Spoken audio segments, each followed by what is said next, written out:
እሺ አሁን ለምሳሌ ክርስትና ጋር ስትሄድ ወደ ገነት ስትሄድ መራብ የለም መጠማት የለም። እናንተ ጋር ግን ሴት ምናምን ሰፊ ሳህን ምናምን የሚለውን እሺ ያና ቃል በቃል ሐዲስ ላይ ወካነ አምለኩኩም ሊእርቢሂ ይላል። እርሱም በፍላጎቱ እጅግ በጣም የተገደበ ነበር ይላል አማርኛ ትርጉም ላይ። ስሜቱን ከማንም በላይ የተቆጣጠረ ነበር የሚል ሐዲስ ቃል በቃል አለ። ስሜቱን አይቆጣጠርም ያሏችሁ የራሳቸው ነገር ነው። ወላሂ ላዚም። እሺ በገነት ምን አለ ነው ያልከው? ምን የለም ነው ያልከው? በእኛ ምን አለ ስትል ሰማሁ መሰለህ። እስኪ ንገረኝ እንደገና ጥያቄውን።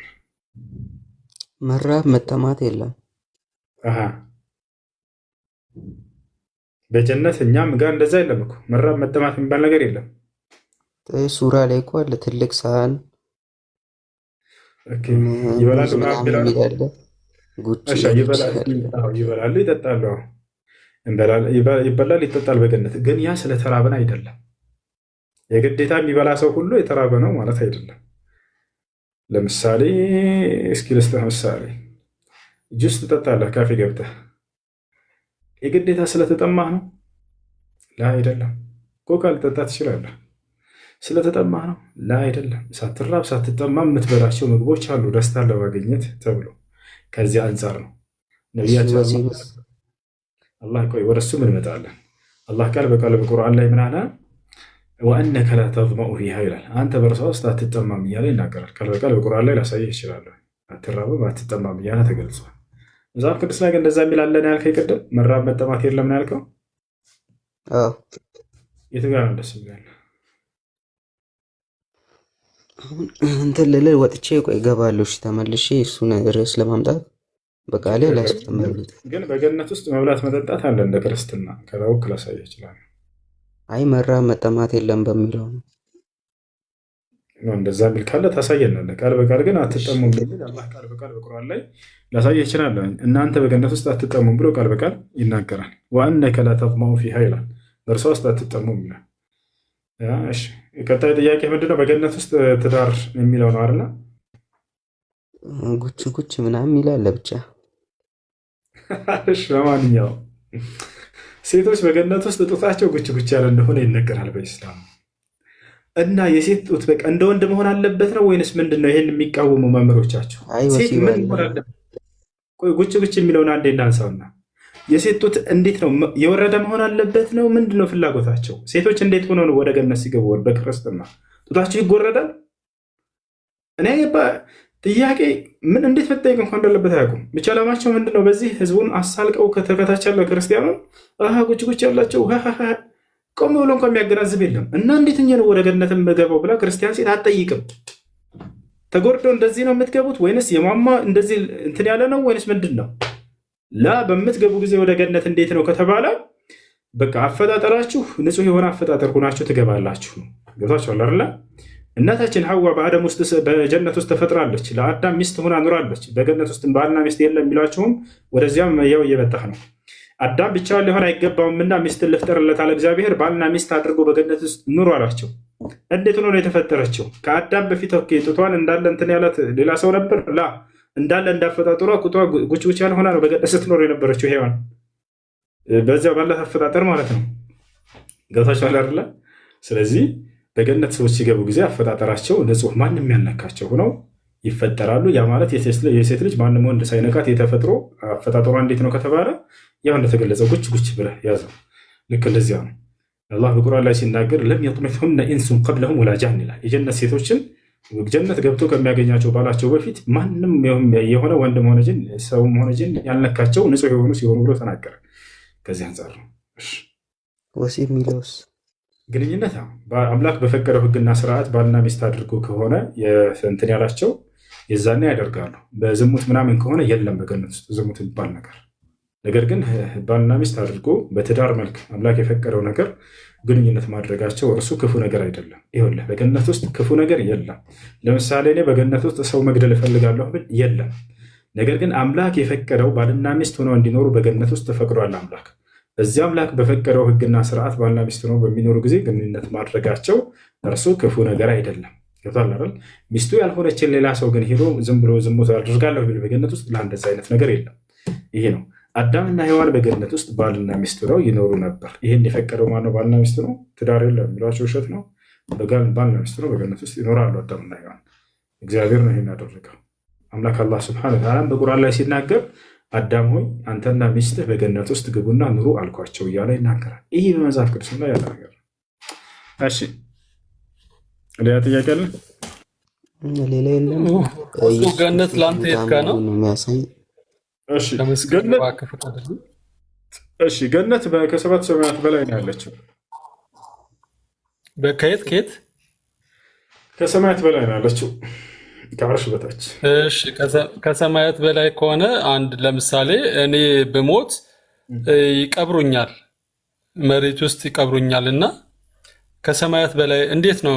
ከሰማያት በላይ ምን ነው? ከሰማያት በላይ የሚሄደው እሱ? ጥሩ ጥያቄ። አንደኛ እኛ የሁለት ነገር ውቅሮች ነን። እነሱም ምንድናቸው? ማን ነው? ስጋና ነፍስ ነን አይደለ? ስለዚህ በነፍሳችን ልክ ሰው ሲሞት ጊዜ አንድ አማኝ በነፍሱ ወደ ገነት ይሄዳል። ልክ ነፍስ ማለት ምን ማለት ነው? እሱዬ ቆይ፣ ነፍስ ማለት ሩህ ማለት ነው። ሰውነታችን ሩህ ማለት ለምሳሌ አስረዳኝ። ለምሳሌ ስጋችን አፈር ውስጥ ይቀበራል፣ ሰው ሲሞት ይቀበራል እና ሩሃችን የትኛው ነው? እሺ ሞት ማለት የአካልና የመንፈስ መለያየት ወይንም ደግሞ የአካልና የሩህ መለያየት እርሱ ሞት ይባላል። የዛኔ ነፍስህና ሩህ ማነው ስጋህ በሚለያይ ጊዜ ሞት ተብሎ የሚጠራው እርሱ ነው። የዛኔ ስጋህ አለ። ስጋህ ሕያው ይሆን ዘንድ በውስጥ የተፈጠረች የሆነች ነፍስ እሷ ሩህ ተብላ ትጠራለች። እርሷ ነች። እርሷ ቀድማ ተፈጥራለች። አላህ ስብሐነሁ ወተዓላ በቁርአን ላይ ቀድሞ እንደፈጠራት ከስጋ በፊት ይናገራል። አዳም በተፈጠረበት ጊዜ ወዲያው ነፍሶቻችን ሁሉ የአዳም ልጆች ነፍሶች ሁሉ ቀድመው ተፈጥረዋል እና እነሱ ናቸው አምላክ በአዳም ላይ እፍ ብሎ የዘራት የሆነች ነፍስ ወይም እስትንፋስ ተብላ የምትጠራው እርሷ ነች። ያች ነች እና እሱን ስታብራራልኝ ለልጁ አሁን ለተመስገን ስትነግረው እሱ ይበላል፣ ጾታዊ ግንኙነት ያደርጋል የሚል መገለጫ ስትገልጽለት ነበረና ይሄ ሩህ የተባለው ከስጋ ውጭ ሆነው ይበላል፣ ይጠጣል፣ ጾታዊ ግንኙነት ያደርጋል ብላችሁ ነው የምታምኑት? ላ አይደለም። እሱ የሚሆነው ከስጋ ጋር ነው። እሱ የሚሆነው መቼ መሰለ? የትንሣኤ ቀን ነው። ይቀበራል አይደል ሰው። ከዛ የዘመኑ ፍጻሜ ላይ ሁሉም ሰው ዳግም ትንሣኤ ያደርግለታል። አላህ እንዲነሱ ያደርጋል። ከዛ ላይ ከነስጋቸውና ከሩሃቸው ጋር ይነሳሉ። ሩሃቸው ወይም ነፍሳቸው። ስለዚህ መኖሪያቸው የት ነው? መኖሪያቸው የት ነው የሚሆነው? ከሰባት ሰማያት በላይ ለነገርህ ነው። እሱም ወደ እሱ ልመጣ ነው መቼ እንደሚሆን እሱ። አንደኛ ሁለት እንትኖች አሉ። በነፍሳቸው ሙስሊሞች ወዲያው እንደሞቱ ወደ ገነት ነፍሳቸው ትሄዳለች እስከ ትንሣኤ ቀን ድረስ ማለት ነው። አላህ ነቢያችን ሰለላሁ ዐለይሂ ወሰለም ሐዲስ ላይ ሲናገሩ አርዋሑል ሙእሚኒነ ፊል ጀና አሉ። የሙስሊሞች ነፍስ በገነት ትሆናለች ብለው ተናግረዋል። የትንሣኤ ቀን ደግሞ ከቀብራችን አላህ ሱብሓነሁ ወተዓላ ይቀሰቅሰንና የዛኔ ስጋና ነፍስ አብራ ወደ ገነት እንድትገባ ያደርጋል። በቀብር ውስጥ ነፍስ ታዲያ ትኖርም ወይ ከተባለ ሩህ በሁለት መንገድ ነፍስ በሁለት መንገድ ትኖራለች። በምድርም ላይ ስንኖር ጊዜ፣ በቀብርም ላይ በምንኖር ጊዜ። በምድር ላይ በምንኖር ጊዜ ሰው ለምሳሌ አሁን እኔ ከምን ጋር ምናምን ከተባለ ስጋና ነፍስ ነኝ ያለሁት። እንቅልፋችንን በምንተኛ ጊዜ ነፍሳችን በሁለት መንገድ ትሆናለች። ልብ በሉ። በግማሽ ክፍል በሰውነታችን ላይ አለች፣ ሞትን አንባልም። በግማሽ ፓርት ደግሞ ወጥታ ትሄዳለች። የነፍስ ሁኔታ በጣም የሚደንቅ ነው። አላህ በቁርአን ላይ ይህን ቃል በቃል ይናገራል። አላሁ የተወፈል አንፉሰ ሒነ መውቲሃ። አላህ አንዲትን ነፍስ በምትሞት ጊዜ ነፍሷን ያወጣታል። ወለቲ ለም ተሙት ፊ መናሚሃ እያለ ይናገራል። አንድ ሰው በሚተኛ ጊዜ እንቅልፉን አላህ ሩሑን ያወጣታል። የሚወጣት ግን የሚያወጣት ሙሉ በሙሉ አይደለም። በግማሽ ፓርት አለች፣ ከሰውነታችን ጋር አልሞትንም። ነገር ግን መጥቶ ለሚያየን ሰው እንደ ሞትን እንታያለን። ያቺ ሩሓችን በግማሽ ፓርት ወጥታ ትንቀሳቀሳለች፣ ትዞራለች። ገብታችኋል አይደለ? አልአርዋህ ተተላቃሉ። በዚህ ጊዜ ሩሖችም ይገናኛሉ አሉ ነቢ ሰለላሁ ዐለይሂ ወሰለም። ልክ ያ ሰው ሊነሳ በሚልበት ቅጽበት አላህ ሱብሓነሁ ወተዓላ ወዲያው ነፍሱን ሙሉ በሙሉ ወደ ስጋው እንድትመለስ ያደርጋል፣ ይነሳል። የቀብር ህይወትን በዚህ ሁኔታ ይሆናል። አንድ ሰው የቀብር ህይወትን ሲኖር አማኝ የሆነ ሰው በምድራዊ ማነው በቀብር ህይወቱ ላይ ነፍሱ በሁለት መንገድ ትሆናለች። ነቢ ሰለላሁ ዐለይሂ ወሰለም አርዋሑል ሙእሚኒነ ፊል ጀና አሉ። በሐዲስ ላይ የሙስሊሞች ነፍስ በገነት ትሆናለች አሉ። መቼ? በሞተ ጊዜ በግማሽ ፓርት በቀብር ጸጋን እያገኘች ከስጋው ጋር ትኖራለች። በግማሽ ፓርት ደግሞ በገነት ትኖራለች ማለት ነው። የዛኔ የትንሣኤ ቀን ሲያደርግ ጊዜ አምላክ አላህ ትንሣኤ ሲያደርግ ጊዜ ሰዎችን ሲያስነሳ ያች ሩህ ወይንም ነፍስ ሙሉ በሙሉ በሰውነቱ እንድትገባና እንዲቆም ያደርጋል ማለት ነው፣ እንዲነሳ ያደርጋል። የዛኔ በስጋችን ወደ ገነት ከነፍሳችን ጋር እንገባለን ማለት ነው። መብላት መጠጣት ምናልን የሚለው የግዴታ ያ ስጋ ያስፈልጋል ማለት ነው። ስጋው የቁርአን ማስረጃ አለ፣ የሐዲስ ሳይሆን የቁርአን አሁን ለተናገርከው ነገር የቁርአንም አለ፣ ግን የሐዲስ ለምን? ቁርአን እና ሐዲስን መለየት አይቻልም። ሁለቱም ከአምላክ ዘንድ የመጣ ነው። ሐዲሱ የነቢዩ መሐመድ ሱና ነው ብዬ አምናለሁ። የቁርአኑ ግን ከአላህ ነው ብዬ ስለማምን ሐዲስም ከአላህ ነው። ነቢዩ ሰለላሁ ዐለይሂ ወሰለም ሲናገሩ ምን አሉ መሰለህ? ኦቲቱል ቁርአን ወሚስለሁ መዐሁ፣ ቁርአንን ተሰጠሁኝ ከእርሱም ጋር የእርሱን አምሳያ ነው። የእርሱ አምሳያ ብለው ገልጸውታል። ተሰጠሁኝ ብለው ገልጸውታል። የተሰጣቸው ነው፣ የእርሱ አምሳያ ነው። ልክ እንዲሁ ተረክቱ ፊኩም ማ ኢን ተመሰክቱም ቢሂማ ለን ተضሉ በዕዲ ኪታበላህ ወሱነቲ አሉ። በመካከላችሁ ሁለት መጽሐፍቶችን ጥዬላችሁ እሄዳለሁ፣ እነርሱን አጥብቃችሁ እስከያዛችሁ ድረስ አትጠሙም፣ እነርሱም ቁርአንና ሐዲስ ናቸው አሉ። ያ ነው እንዳጠቃላይ። ከዚያ በኋላ ሁሱዬ ለምን መሰለ እንደዚህ ምጠይቅህ፣ ሐዲስ ላይ ሳሂ አለ፣ መውዱ አለ፣ ዳይፍ አለ፣ ሙሃሂር አለ። ያ ማለት ታማኝ፣ የተፈበረከ፣ ደካማ፣ ተቃራኒ የሆኑ ሐዲሶች አሉ። ቢያንስ ሳሂ ብቻ ታማኝና ተቀባይነት ሲኖረው ሶስቱ ደግሞ ውድቆች ናቸው እና ሐዲስን ለዚህ ነው ከቁርአን ለይቼ የሚመለከተው። እሺ ቁርአኑን ከአላህ የመጣ ነው ብዬ ስቀበለው ሶስቱ ግን ተቀባይነት የላቸውም ብዬ ስለማምን ነው። እነዚያ እኮ ነቢ ሰለላሁ ዐለይሂ ወሰለም የተናገሯቸው አይደለም። ነቢ ሰለላሁ ዐለይሂ ወሰለም የተናገሯቸው ማን ነው? ከአምላክ ዘንድ የመጣን ብለን የምናምነው እኛ ሷሂህ ሐዲስን ነው። እነዚያኛቸው ضعيف መውዱዕ የተባሉት እነሱ ደግሞ ነቢ ሰለላሁ ዐለይሂ ወሰለም አልተናገሯቸውም። ማስለም በእርሳቸው ላይ ሰዎች ከጊዜ በኋላ ተነስተው የከተፏቸው ናቸው። እንድንጠነቀቃቸው ነው ዑለሞቻችን ضعيف ናቸው ብለው ከታች ያስቀመጡት እንጂ እነሱ ከሐዲስ ሆነው አይደሉም። እኛ ተቀባይነት ያለው ሐዲስና ተቀባይነት የሌለው ሐዲስ ብለን እየለየን ሳይሆን ተቀባይነት ያለው ሐዲስ ብቻ ነው ያለን። እነዚያን ግን አበጥረው ዑለሞች እነዚህ ضعيف ናቸውና ተጠንቀቋቸው ብለው መውዱዕ ናቸው ተጠንቀቋቸው ብለው እንድንጠነቀቃቸው ያስቀመጧቸው ናቸው። ወርታቸው ያላላቸውን ብላል ብለው ሰዎች ከጊዜ በኋላ የተነሱና የተናገሩባቸው እንዳንድ አጠቃላይ የሆነ ሐዲስ ከአላህ ዘንድ ነው የመጣው። ነብዩ ሰለላሁ ዐለይሂ ወሰለም ሃይማኖታዊ ንግግሮችንና አስተምሮችን ከራሳቸው በፍጹም አልተናገሩም። አላህ በቁርአን ላይ ሲመሰክር ምን አለ? ወማ የንጢቁ ዐኒል ሀዋ ኢን ሁወ ኢላ ወሕዩን ዩሓ ይላል።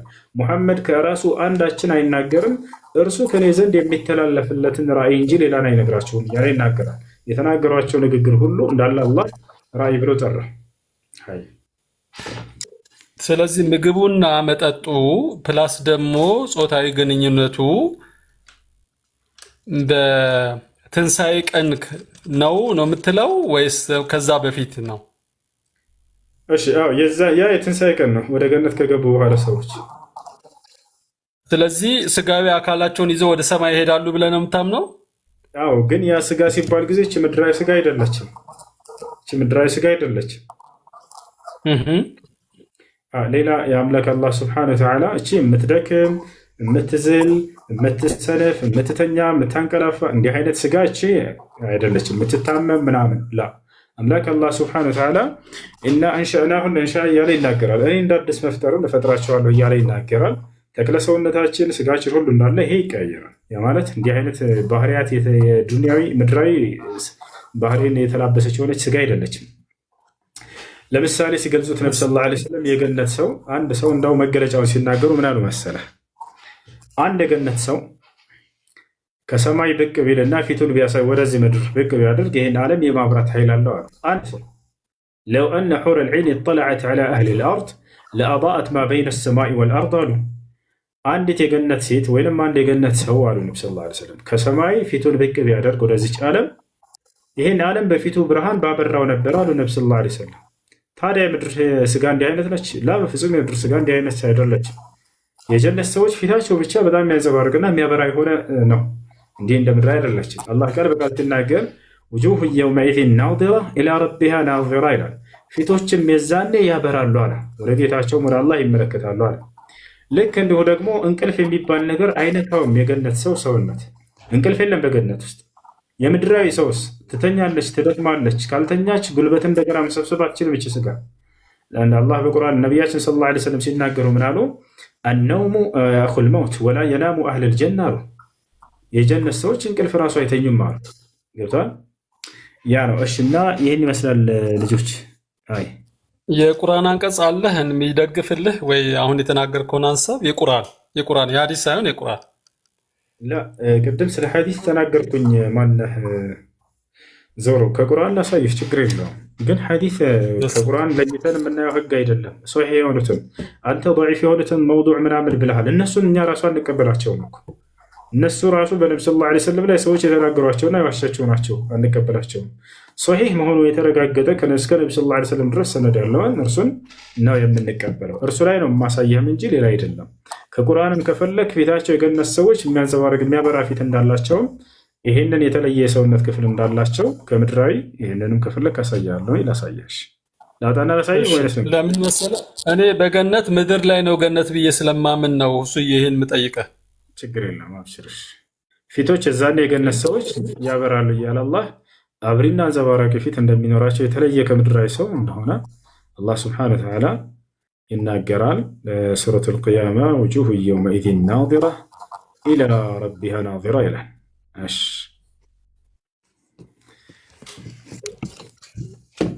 ያውና ይታያል ቁጥር 22 ላይ ፊታቸው በዚያ ቀን አብሬዎች ናቸው ይላል። ወደ ጌታቸውም ተመልካቾች ናቸው ይላል።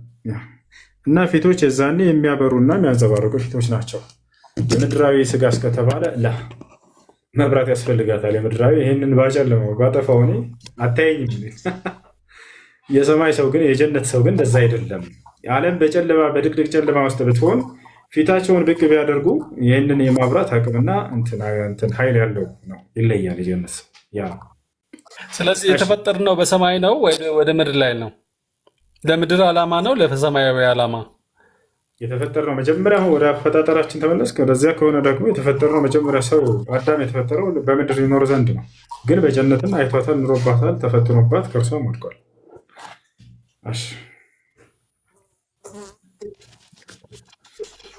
አሰላሙ አለይኩም ወራህመቱላሂ ወበረካቱ። ወአለይኩም ሰላም ወራህመቱላሂ ወበረካቱ። ናም እስልምና የነብያቶች እምነት ነው ሲባል በምክንያት እንደሆነ አምናለሁ። ይህ ቤት ደግሞ የንጽጽር ቤት እስከሆነ ድረስ ስታነጻጽር ባይብል ላይ ያለው የነብያቶች ጉዳይ ነብያቶችን እጅግ በጣም የሚያሳጣ የሚያሳቅቅ የሚሳደብም ወይ ደግሞ ያልተገባ ባህሪ የሚሰጣቸው ሆኖ አየዋለሁ ብዙ ጊዜ። እስልምና ላይ ስንመጣ ነቢያቶች ሁሉ የተከበሩና አንድ አምላክ ብቻ ሲሰብኩ የነበሩ እንደነበሩ ቁርአን በትክክል ነግሮናልና ይህን እናውቃለን። ለምሳሌ ከአብርሃም ጀምሮ ያለውን ነገር ብናይ አብዛኞቹ ነብያቶች የተላኩት ቀውሞቹ ወይ ደግሞ ህዝቦቹ ጣዖት አምላኪዎች ስለነበሩ በብዛት አንድ አምላክ እንዲያውቁ ወደ አንድ አምላክ ጥሪ እንዲያቀርቡ ነው ነብያቶች የመጡት። ስለዚህ እኛ አሁን እዚህ ውስጥ ገብተን ሐሳብ ስንሰጥ ወይ ደግሞ ስንጠይቅ ከንጽጽር አድርገን ስናይ የኔ መጽሐፍ ምን ይላል ወይ ደግሞ የኔ ቁርአን ምን ይላል የነሱ ቁርአን ምን ይላል የሚለውን ሐሳብ ኮምፔር ማድረግ አስፈላጊ ነው። ምክንያቱም ለነብያቶች ክብር ያልሰጠም መጽሐፍ ይዤ እኔ ሙሉ ታሪክ ሙሉ ያለውን ነገር የሚናገረውን ቁርአን ደፍሬ የሆነ ነገር ለማለት ወይ ደግሞ ለመናገር ትንሽ አግባብ ነው ብዬ አላስብም። ሲጀምር ማንም ሰው አንድ ፈጣሪን አንድ አምላክን የፈጠረውን ማምለክ አለበት ብዬ አስባለሁ። ፍላጎቱ ምንም ይሁን ምንም አንድ አምላክ አለ ብቻ ብሎ መናገር መቻል አለበት። ያ ካልሆነ ግን 2 3 4 ብሎም 44 የማመልክ አይነት ሰው ከሆንኩ ስለ ፈጣሪ ስለማላቅ የፈጣሪ ሐሳብ ላይ ቆሜ ልሞገት አይቻለኝምና እኔ እንደ ሐሳብ ላንተ ምነግርህ ምንድነው እንደ ሐሳብ አንዳንዴ እንዲህ አይነት ትምህርቶችን ስሰጥ የምሰጠው ትምህርት እጅግ በጣም ጣፋጭ ነው፣ ማራኪ ነው፣ ለማንም ሰው ይመቻል ብዬ አስባለሁ። አይጎረብጥም፣ ችግር የለውም። ግን አንዳንዴ እንደው ከነብዩላህ ኢብራሂም ዘመን ጀምሮ የነብዩላህ ኢብራሂም አባት ጣዖት አምላኪ የነበሩ ጣዖት የሚሰሩ የነበሩ ናቸው።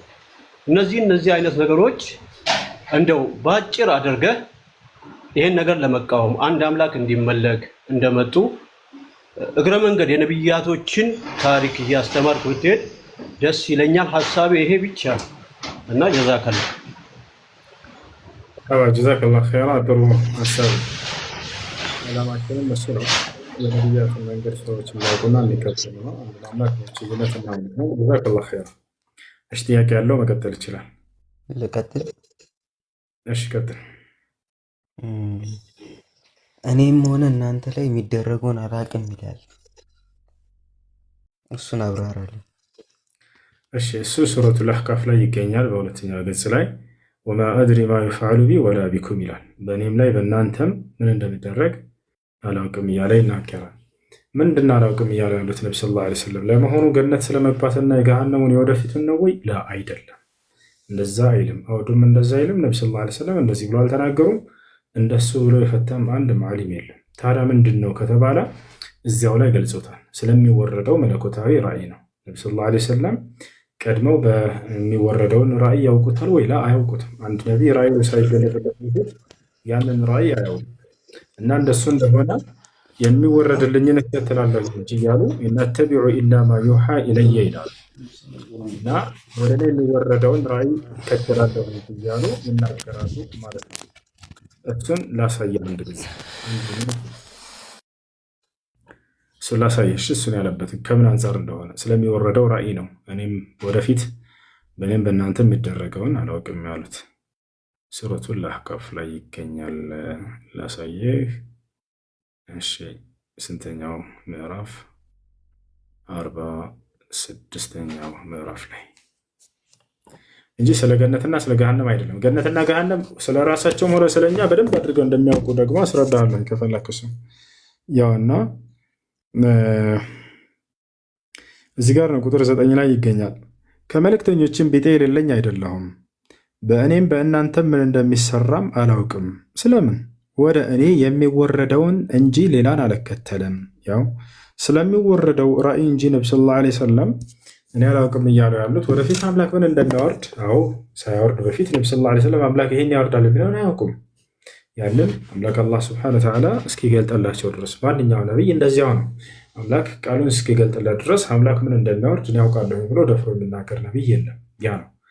ነገር ግን የወደፊትን አላውቅም ማን ነው? ያንን ስለ ገነትና ስለ ገሃነም መስሏችሁ ያሰባችሁ ክርስቲያኖች ካላችሁ ወይም እንደዚህ ብለው ነግሯቸው እንደሚነግሯቸውን ስለማውቅ ሙሐመድ ስለ እኔም ስለ ተከታዮችም ወዴት እንደምንሄድ አናውቅም ብሏል።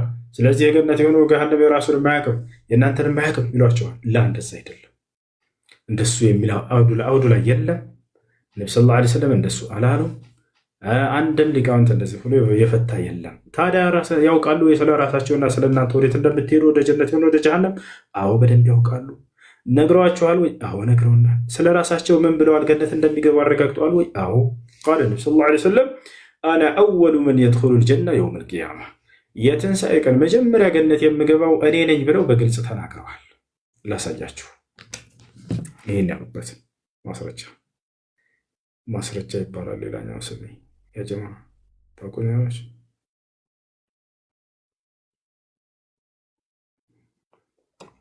ላሳያችሁ። ያውና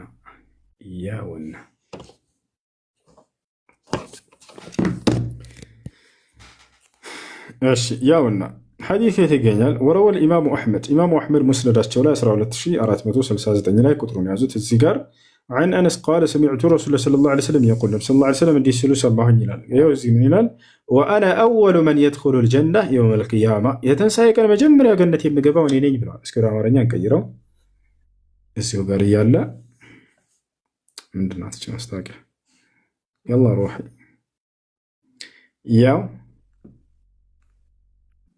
بتنسى كان مجمر يا جنة يمجبا ونيني ياو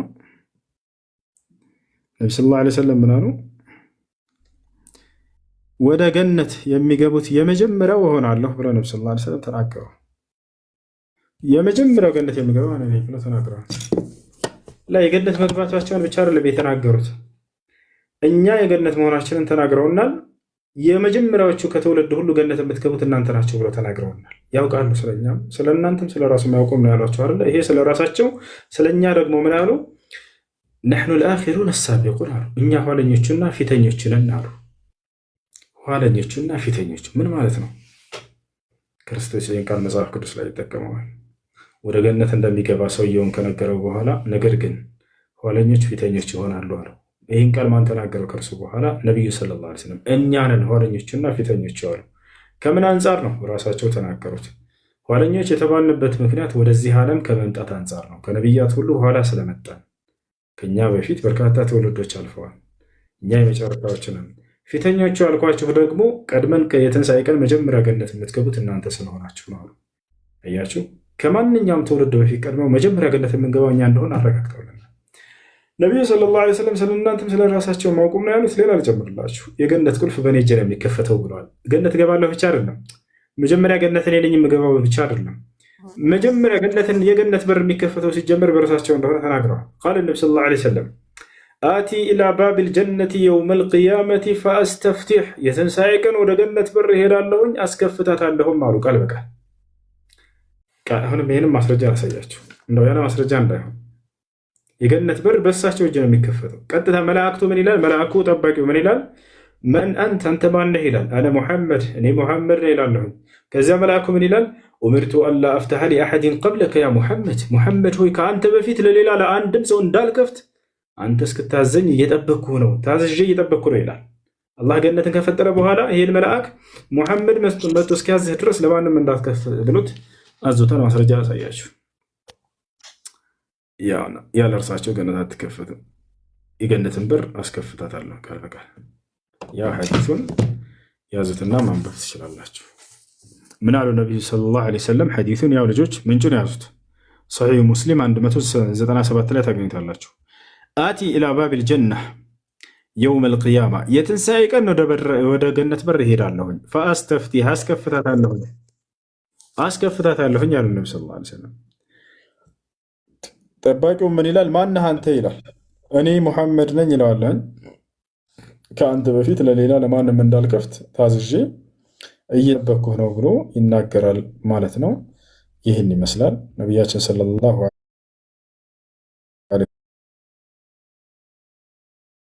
ወደ አማርኛው ስንተረጉመው ጠባቂውን ዘበኛውን በረኛው ብሎ ተርጉሞታል። ይታያቸዋል።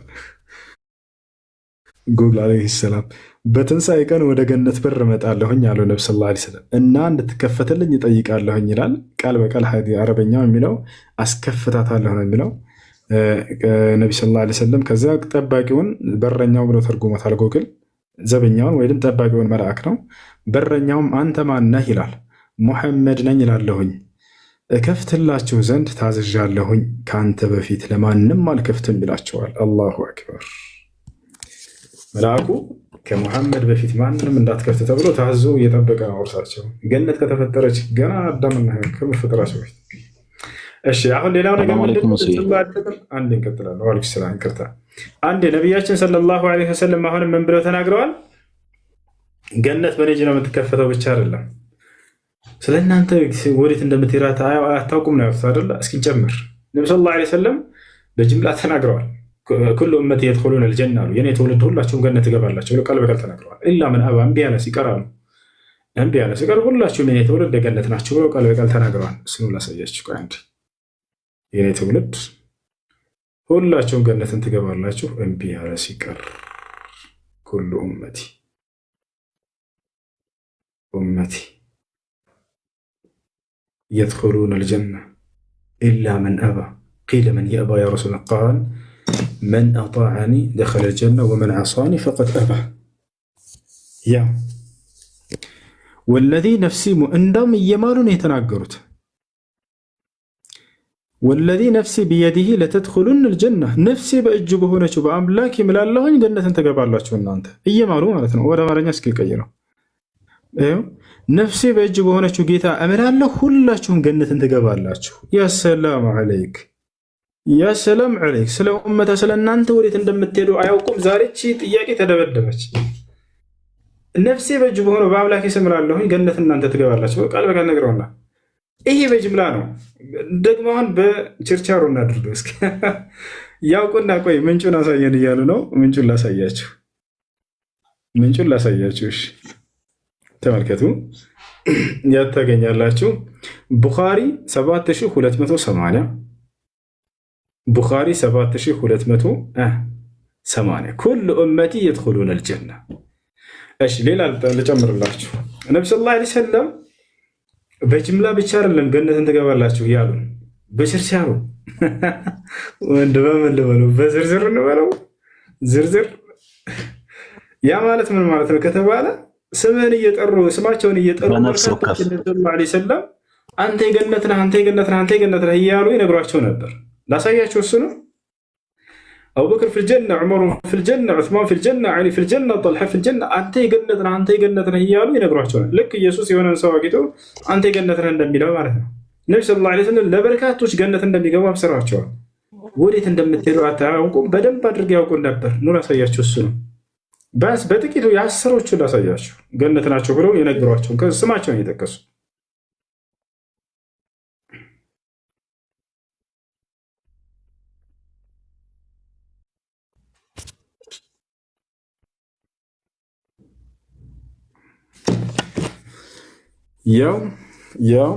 ያው ይታያል። ያውና ሐዲሱ من هلال أبو بكر في الجنة وعمر في الجنة وعلي في الجنة وعثمان في الجنة وطلحة في الجنة والزبير بن العوام في الجنة وعبد الرحمن بن عوف في الجنة وسعد في الجنة وأبو عبيدة بن الجراح في الجنة. ولا مرني كير الله شو ولا مرني كير يا بجنة ناتشو مجرش علي منارو أبو بكر بجنة، عمر بجنة، علي بجنة، عثمان بجنة، طلحة بجنة، الزبير بن العوام بجنة، عبد الرحمن بن عوف بجنة، سعيد بن زيد بن عمرو بن نفيل بجنة، أبو عبيدة بن الجراح بجنة. يهوناش ناتشو بلو قال بقال تناقرها النزي بندو بتناقر سماعتشو انت كسو يتناقراتشو ناتشو ليلاس إثيوبيا كجنة ناتشو الوشو نفر بلا لجنة نوبران. من أراد أن يتزوج امرأة من أهل الجنة فعليه بهذه المرأة السوداء الحبشية. عندك جنة سيت ما قواتي فلقى سوي شي سيت الجنة نبياتنا صلى الله عليه وسلم تقرأ جنة هاي من دارون السامون يقرأوا على رلا تقرأ سيت ترتو يجي تقرأ سيت جنة نتبلو يتناقروا يجي تقرأ سيت جنة تبلو يتناقروا بتنو لا سياتشو لك زاري لما أنا سوتشو تجتوش مثلا لو مرس والله لازم تقرأ جنة هاي رلا ميالو سينزل برا ጥቁር የገነት ነው ብለው የተናገሩበትን ቆይ ላሳያችሁ። እሺ አስከብኛችን እናታቸውን ዛራን አስከብያለች። እሺ እና ይሄን ይመስላል ጀማ እና ነብዩ ሰለላሁ ዐለይሂ ወሰለም ይሄን ተናግሯል። እሺ ጋሜ ያለ ሰላም እንዴት ነህ? ደህና ነኝ። እንዴት ነው ወንድሜ? አልሐምዱሊላህ አልሐምዱሊላህ አልሐምዱሊላህ። በጣም እየሰማው ነበረ ዛሬ ማሻአላህ፣ በጣም ደስ ይላል ትምህርቱ፣ ጠያቂዎቹም በጣም ደስ ይላሉ፣ ድባቡ በጣም ማሻአላህ ነው። እቺ የጀነቷ ጉዳይ ላይ አንድ ነጥብ ብቻ ልጨምር። ያው ካንተ በላይ የዛሬ ዓመት ሻሃዳ ይዤ ዛሬ መጨመር ከባድ ነው፣ ግን አንድ ነገር ሁሌ የሚነሳልኝ ጥያቄ ነውና እርግጠኛ አይደላችሁም ለሚሉ ሰዎች አንድ ነገር ላንሳ። ላኢላሃ ኢላላህ በማለታችን ብቻ እኛ የጀነት እንደሆን እርግጠኞች ነን። ሁለተኛው ደግሞ እኔ በጣም ሌሎች ወንድሞቻችን እንዲያስተውሉ የምፈልገው እዚህም ያሉ ጠያቂዎችም ለቀጣዩም ወላሂ ይሄ ሪከርድ ሆኖ እንትን እንዲል የምፈልገው እኛ ጀነት መግባት አይደለም እያሳሰበን ያለው አሁን ደረጃውና በሩ ነው። እንግዲህ አንተ በደንብ እንትን ትልልኛለህ። በዚህ ረመዳን በዚህ ባለፉት 30 ቀኖችና አሁን በምንጾምባቸው ጊዜያቶች ውስጥ እኛ የደረጃ ጉዳይ ነው እያሳሰበን ያለው። በየትኛው በር እንደምንገባ ጿሚ በየትኛው በር እንደሚገባ ለምሳሌ ጀነተል ፈርዶስን የመጨረሻው ደረጃ አለ አይደለ? ባለ 1 መኝታ፣ ባለ 2 መኝታ፣ ባለ 3 መኝታ እያልን እኛ ይሄ መኝታ ኢንሴንስ ላይክ እንዲረዱ ይላ ማለት ነው።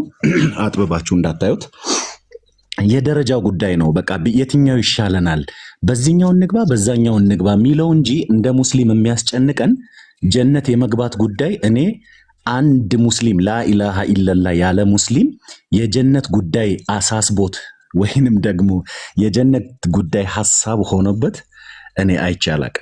ኢቭን እኔ እንዳልኩ ገና በተወለደም ጊዜ ወየውመ የሙት በሚሞትም ጊዜ ወየውመ ዩብዓቱ ሐያ ሕያው ተደርጎ በሚቀሰቀስበትም ጊዜ ሰላም በእርሱ በዮሐንስ በያሕያ ላይ ነው ይላል።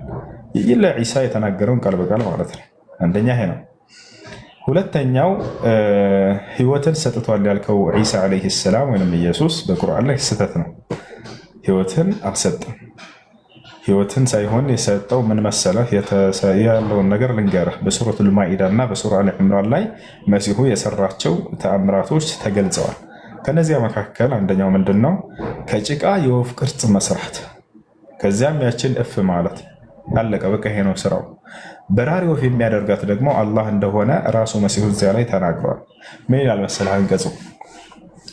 ورسولا إلى بني إسرائيل أني قد جئتكم بآية من ربكم أني أخلق لكم من الطين كهيئة الطير فأنفخ فيه فيكون طيرا بإذن الله على مسيح جنا سناجر سجمر من على ورسولا إلى بني إسرائيل على ودا إسرائيل جوتي تلاكون يا الله ملائكتين يعني على يمان يا الله ملائكتين يعني على أني قد جئتكم بآية من ربكم على قدره أني كجيتاتو يهون تأمراتوشن بأن رسو متأه الله شهارة أيها الله كالله يتسطو تأمر الجهيل لا يدلنا أني قد جئتكم بآية من ربكم كذا الله يسطو تأمر لزرزرنا أني أخلق لكم من الطين كهيئة الطير فأنفخ فيه فيكون طيرا بإذن الله على أني كجيكا يوف كرتن أسر الله شهالهم ولما فتر الله شهاله تقري الله أني أخلق لكم من الطين كهيئة الطير أني كجيكا يوف كرتن وفن فتر الله شهاله سايحون لببالو ከጭቃ የወፍ ቅርጽን ልክ ጭቃን ስቼኔ የወፍ ቅርጽ ቀርጬ እንደማስቀምጣት ማለት ነው። ፈአንፍኹ ፊሃ ለቀጥሎ በእርሷም ላይ እፍላለሁኝ አለ። አለቀ በቃ። የመሲሁ ድርሻ እዚህ ድረስ ነው። ፈየኩኑ ጠይረን ቢኢዝኒላህ አለ። ወፍ ስለመሆኗ ሲናገር ግን ምን አለ? ከዚያም በአላህ ፍቃድ በራሪ ወፍ ትሆናለች አለ። በራሪ ወፍ ያደረጋት እርሱ ሳይሆን አላህ እንደሆነ ራሱ መሲሁ እዛ ላይ ተናግሯል። ገብቷል? ይሄ ነው። ሶስተኛው መሲሁ ዳግም ይመጣል ብላችሁ ታምናላችሁ እናንተ? በቁርአን ላይ ተጽፏል። አዎ በደንብ እናምናለን። ይሄን ያላመነ ሙስሊም ሊሆን አይችልም። አላህ ቃል በቃል በቁርአን ላይ ወኢነሁ ለዕልሙን ሊሳዓቲ ፈላ ተምተሩነ ቢሃ ይላል። መሲሁ ዳግም ከሰማይ መውረዱ መምጣቱ ወደ ምድር ከትንሣኤ ቀን ምልክቶች መካከል ነው። በዚህ ምንም አንዳቸውም እንኳን እንዳትጠራጠሩ እያለ አላህ ይናገራል። ምንም እንዳትጠራጠሩ ይላል። ሳንጠራጠር ይሄን እናምናለን ይመጣል ብለን። ሌላው ቀጣይ የተናገርከው ይፈርዳል ያልከው ግን ይፈርዳል ሲባል ምን ማለት ነው ብላችሁ ጠይቋቸው። አንደኛ እነሱ ያሰቡት ይፈርዳል ሲሉ ክርስቲያኖች ሰዎች ወደ ገነት ወደ ገሃነም እንዲገባ ይፈርዳል የሚለውን እሳቤ ነው። ይህ የአምላካችን የአላህ ሱብሓነሁ ወተዓላ ብቻ ነው።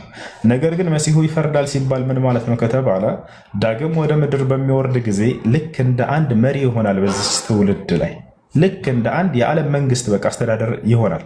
የዛኔ በቁርአንና በሐዲስ ለሰዎች ያስተዳድራል፣ ይፈርዳል። ችግር የለውም እሱ ብታል።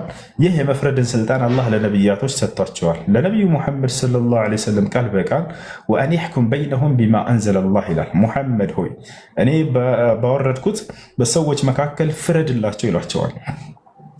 በሌላ ቦታ ላይ ሙሐመድ ሆይ አንተን መጥተው ሰዎች እስካላስፈረዱህ ድረስ አማኝ አይደሉም ይላል። ፈላ ወረቢከ ላ ዩእሚኑነ ሐታ ዩሐኪሙከ ፊማ ሸጀረ በይነሁም። ሙሐመድ ሆይ ሰዎች በመካከላቸው ለተፈጠረው ችግር አንተን መጥተው እስካላስፈረዱ ድረስ በጌታ አላመኑም እነዚህ ሰዎች እያለ ይናገራል። ስለዚህ የመፍረድን ስልጣን አላህ ለነቢያቶች ሰጥቷቸዋል። የሚፈርዱትም አምላክ ባወረደው ሕግና ስርዓት ነው። መሲሁ ዳግም በሚመጣ ጊዜ ለሰዎች ያስተዳድራቸዋል፣ ይፈርድላቸዋል። የሚፈርደው በቁርአንና በሐዲስ ነው። አንዱ የቁርአንና ሐዲስ ተከታይ ሆኖ ለራሱ ማለት ነው። ስለዚህ ዳግም መሲሁ ሲመጣ በነቢዩ ሰለላሁ ዐለይሂ ወሰለም ህግና ስርዓት ይተዳደራል፣ ያስተዳድራል ነው መልእክቱ፣ ሌላ አይደለም። ይሄ ነው። ሄሎ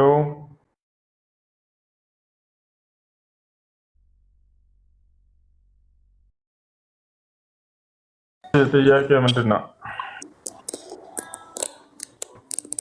አይሰማም?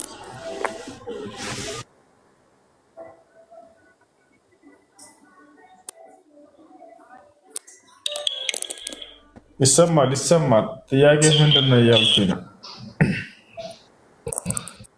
ለምሳሌ ይቀሰቀሳለሁ እነሳለሁ ይላል። ለምሳሌ ሌሎች ነቢያቶች ለምን እንደዚህ አልተበላላቸውም? ለሱ ብቻ ለምን ይነሳል ተባለለት? እሺ ልጆች አይሰማም እንዴ?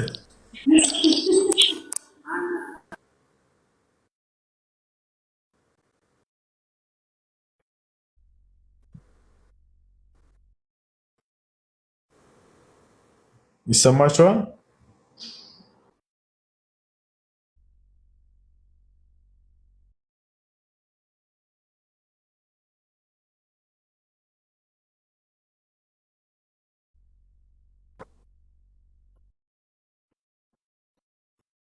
እሺ አሁን ይሰማል? አሁን መጣለው። እሺ ከተሰማ ለሌሎች ነብያቶች ለምን እንደሱ እንደ መሲሁ አልተባለላቸውም ያልከው ሕያው ተደርገው ይቀሰቀሳሉ ምናምን ተብሎላቸዋል እያልኩኝ ነው። ማን ነበር ስምህ? አንዴ ነው የሚለው? አዎ አንዴ። አላህ እዛው በሱራ ማርያም ላይ ስለ ያህያ ላሳየህ እሱን ከፍቼ እንደሱ እኔ በምቀሰቀስበት የሚለው ለምሳሌ መሐመድ መቼ እንደሚቀሰቀስና ለመሐመድ የተጠቀሰበት ቦታ አሳየው። አንዴ ምን አለ መሰለህ አሁን በስታይ ጊዜ ለሱ ብቻ ለምን ተባለ ለሌሎች ነብያቶች ለምን አልተባለም ማለት እሱን ላሳየህ ነው ለሌላ ነብይ እንደተባለ። እሺ ረመዳን አንዴ አውጣለት።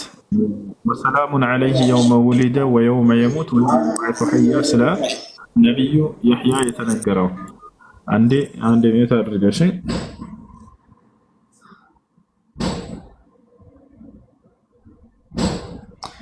وسلام عليه يوم ولد ويوم يموت ويوم يبعث حيا واذكر في الكتاب مريم إذ انتبذت من أهلها مكانا شرقيا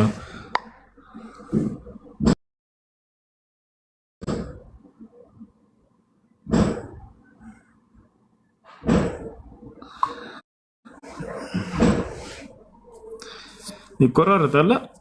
እንደው ምን ይሻላል ልጆች?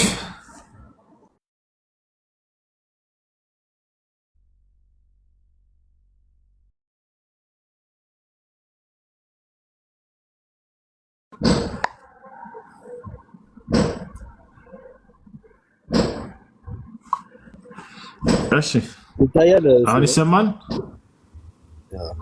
እሺ ያውና ይታያል። ያው ይህ ስለ ነብዩ የሕያ የተነገረ ነው።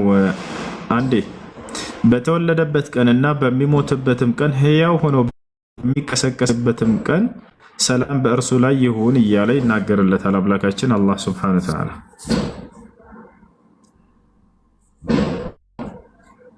ለኢሳ እኮ ነው የተነገረው። ለዒሳ አይደለም ለየሕያ ነው። አንዴ ወደ ላይ ከፍ በልና ለየሕያ እንደሆነ አሳየው። ለዒሳ አይደለም ለየሕያ እንደሆነ አንዴ ወደ ላይ ከፍ ብለህ አሳየው።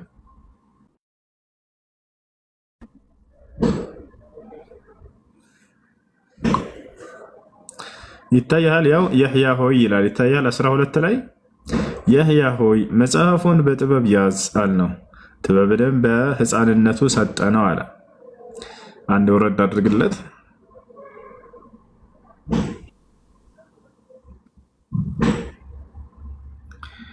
ከእኛም የሆነን ርኅራሄ ንጽህናንም ሰጠነው፣ ጥንቁቅም ነበር አለ። ከዚያስ 14 አንብበው። ስለ የሕያ እየተናገረ ነው። ለወላጆቹም በጎ ሰሪ ነበር፣ ትዕቢተኛ አመፀኛም አልነበረም አለ። ከዚያስ አሁን ስለሱ ያው በተወለደበት ቀንና በሚሞትበት ቀን ሕያው ሆኖ በሚነሳበትም ቀን ሰላም በእርሱ ላይ ይሁን። አያረ ስለዚህ ስለ የሕያ ነው እያወራ ያለው እንጂ ስለ ዒሳ አይደለም። ምን ማለት ነው? የሕያ ማለት ዮሐንስ ነው፣ የዘከርያስ ልጅ ነው። የዘከርያስ ልጅ ዮሐንስ ነቢዩ ዮሐንስ ነው። ለሌላ ነቢያቶች ልክ እንዲህ ተብሎላቸዋል። ያው ለየሕያ ለምሳሌ የዘከርያስ ልጅ ዮሐንስ ነው።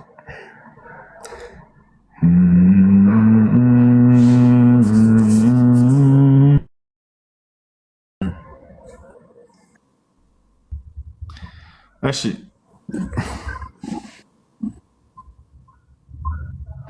ሰላም አለይኩም።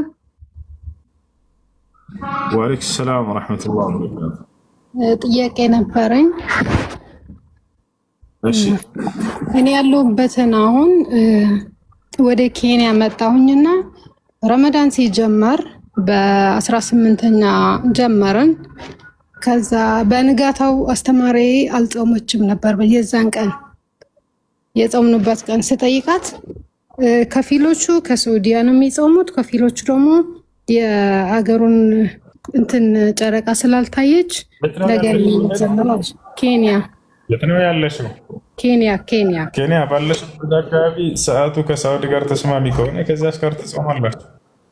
ካልሆነ ደግሞ በዛች አካባቢ ጨረቃ ማየቻ መሳሪያ ካላቸው በዚያ የረመዳን መግባቱን የሚያረጋግጥ ጨረቃ አይተው አረጋግጠው ከሆነ በዚያ መሰረት ትጾማላችሁ። አሁን የዚህ ሀገር ሁለት ከፊል ነው የሆነው። አንዱ በቆይተው ጀመሩ፣ አንዴ በጀመሪያ። አሁን ዒድ እንዴት ነው የሚሆነው? እየተናገርኩ ነው እህት ልድገማ መልስ ነው። እሺ ነቢያችን ሰለላሁ ዐለይሂ ወሰለም ምን አሉ? ሱሙ ሊሩእየቲሂ ወአፍጢሩ ሊሩእየቲሂ አሉ። የረመዳን ወር መግባቱን የሚያረጋግጥ ጨረቃን በምታዩ ጊዜ መጾም ጀምሩ። የረመዳን ወር አልቆ ደግሞ ቀጣይ ወር መግባቱን የሚያረጋግጥ ጨረቃ በምታዩ ጊዜ አፍጥሩ የዛን ያሉ። ስለዚህ በአቅራቢያችሁ በዚያው በአካባቢያችሁ ያሉ ሙስሊሞች በዛች ሀገር ላይ ያሉ ሙስሊሞች የጨረቃ ማየቻ መሳሪያ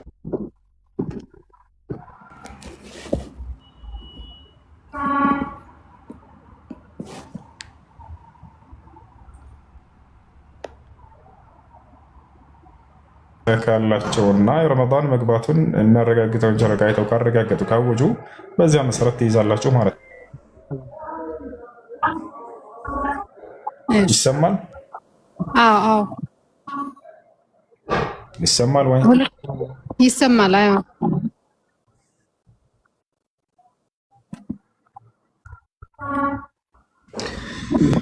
ያን ማየቻ መሳሪያ ማረጋገጫ የሌላቸው ከሆኑ ደግሞ በዛች ሀገር ጋር ተስማሚ በሆነች ሀገር ትጾማላችሁ ማለት ነው።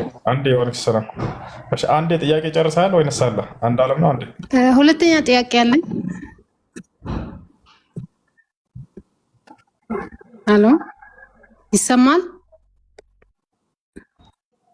እሺ ይሰማል። ጠይቁ። ሁለተኛ ጥያቄ ጓደኛዬ ሀይድ መጣትና ከ7 ቀን በኋላ ነጻች። ከዛ 3 ቀን በኋላ ከጾሞች በኋላ ድጋሚ ሀይዱን መጣባት። የሆነ ከለሩ የተቀየረ ነገር ብራውን ነገር መጣባት እና እንደ ሀይድ ይባላል። እሱ ደመል ኢስቲሃዳ ይባላል። ጾምና ሶላትን አይከለክልም። የወር አበባ ደም ነው ጾምና ሶላትን የሚከለክለው። ከዚያ ከወር አበባ ደም ውጭ ሆነ ደግሞ እሱ ጾምን አይከለክልም። ችግር የለም። ሽክራን ጀዛከላህ ኸይር።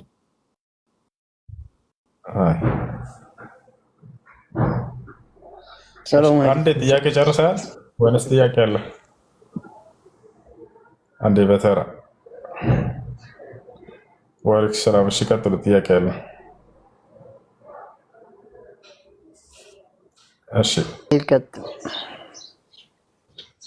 ቀጥል። የኔ ጥያቄ ማለት ነው አንድ ሴት ተፈታ ስንት ወር ነው መጠበቅ ያለባት? ማለት ሌላ ሰው ኒካ እንትን ማለት ነው። የዒዳ ጊዜያቶች እንደ ሴትዮዋ ማንነት ይለያያሉ። ሀይድ በማየት ላይ ያለች ወጣት ሴት ከሆነች ሌላ ባል እስክታገባ ድረስ የምትቆየው 3 ሀይድ ነው። አላህ ሱብሓነሁ ወተዓላ በሱረቱል በቀራ ላይ ሲናገር ወልሙጠለቃቱ የተረበስነ ቢአንፉሲሂነ 3 ቁሩእ ይላል። ሀይድ በማየት ላይ ስላሉ ሴቶች ሲናገር የተፈቱ ሴቶች በራሳቸው ላይ 3 ሀይድን እስኪያዩ ድረስ ይጠብቃሉ ብሏል። ይሄ ነው። እሺ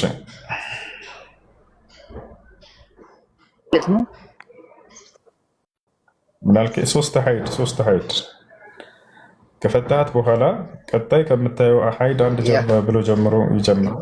በዚያ 2-3 ሀይድ እስክታይና እስክትጨርስ ድረስ እሱን የዒዳ ጊዜ ነው። ከዚያ በኋላ ከ3 ሀይድ ከጨረሰችና ከነጻች በኋላ ሌላ ባለማግባት ትችላለህ። ሁለተኛ ጥያቄ ደግሞ ለምሳሌ አንዴ በስተሳሳት ነው ማለት ነው መጀመሪያ ግንኙነት ታደርጋለህ ኒካ ሳታስር ምናምን፣ ግን ኒካ ለማሰር ስንት ወር መጠበቅ አለብህ? ሁለተኛ ጥያቄ ይሄ ነው።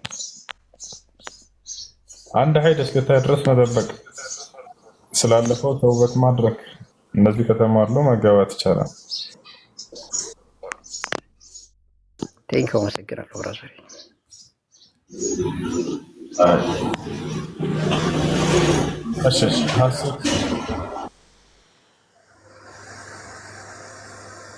ሐሴት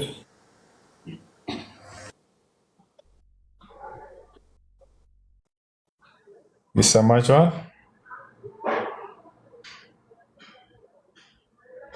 ሰላም ነው። ሰላም ነው። እንዴት ነህ? እግዚአብሔር ይመስገን። እንዴት ነህ?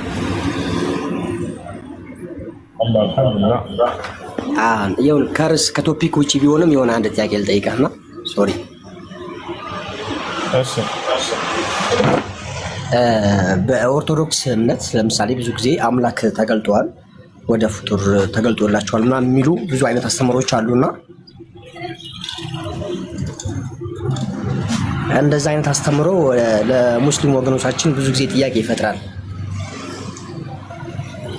እና ወደ እስልምና ስንመጣ ደግሞ አላህ ተገልጧል ወይስ አልተገለጠም የሚለው ነገር ላይ ክሊር አድርግልኝ እስቲ።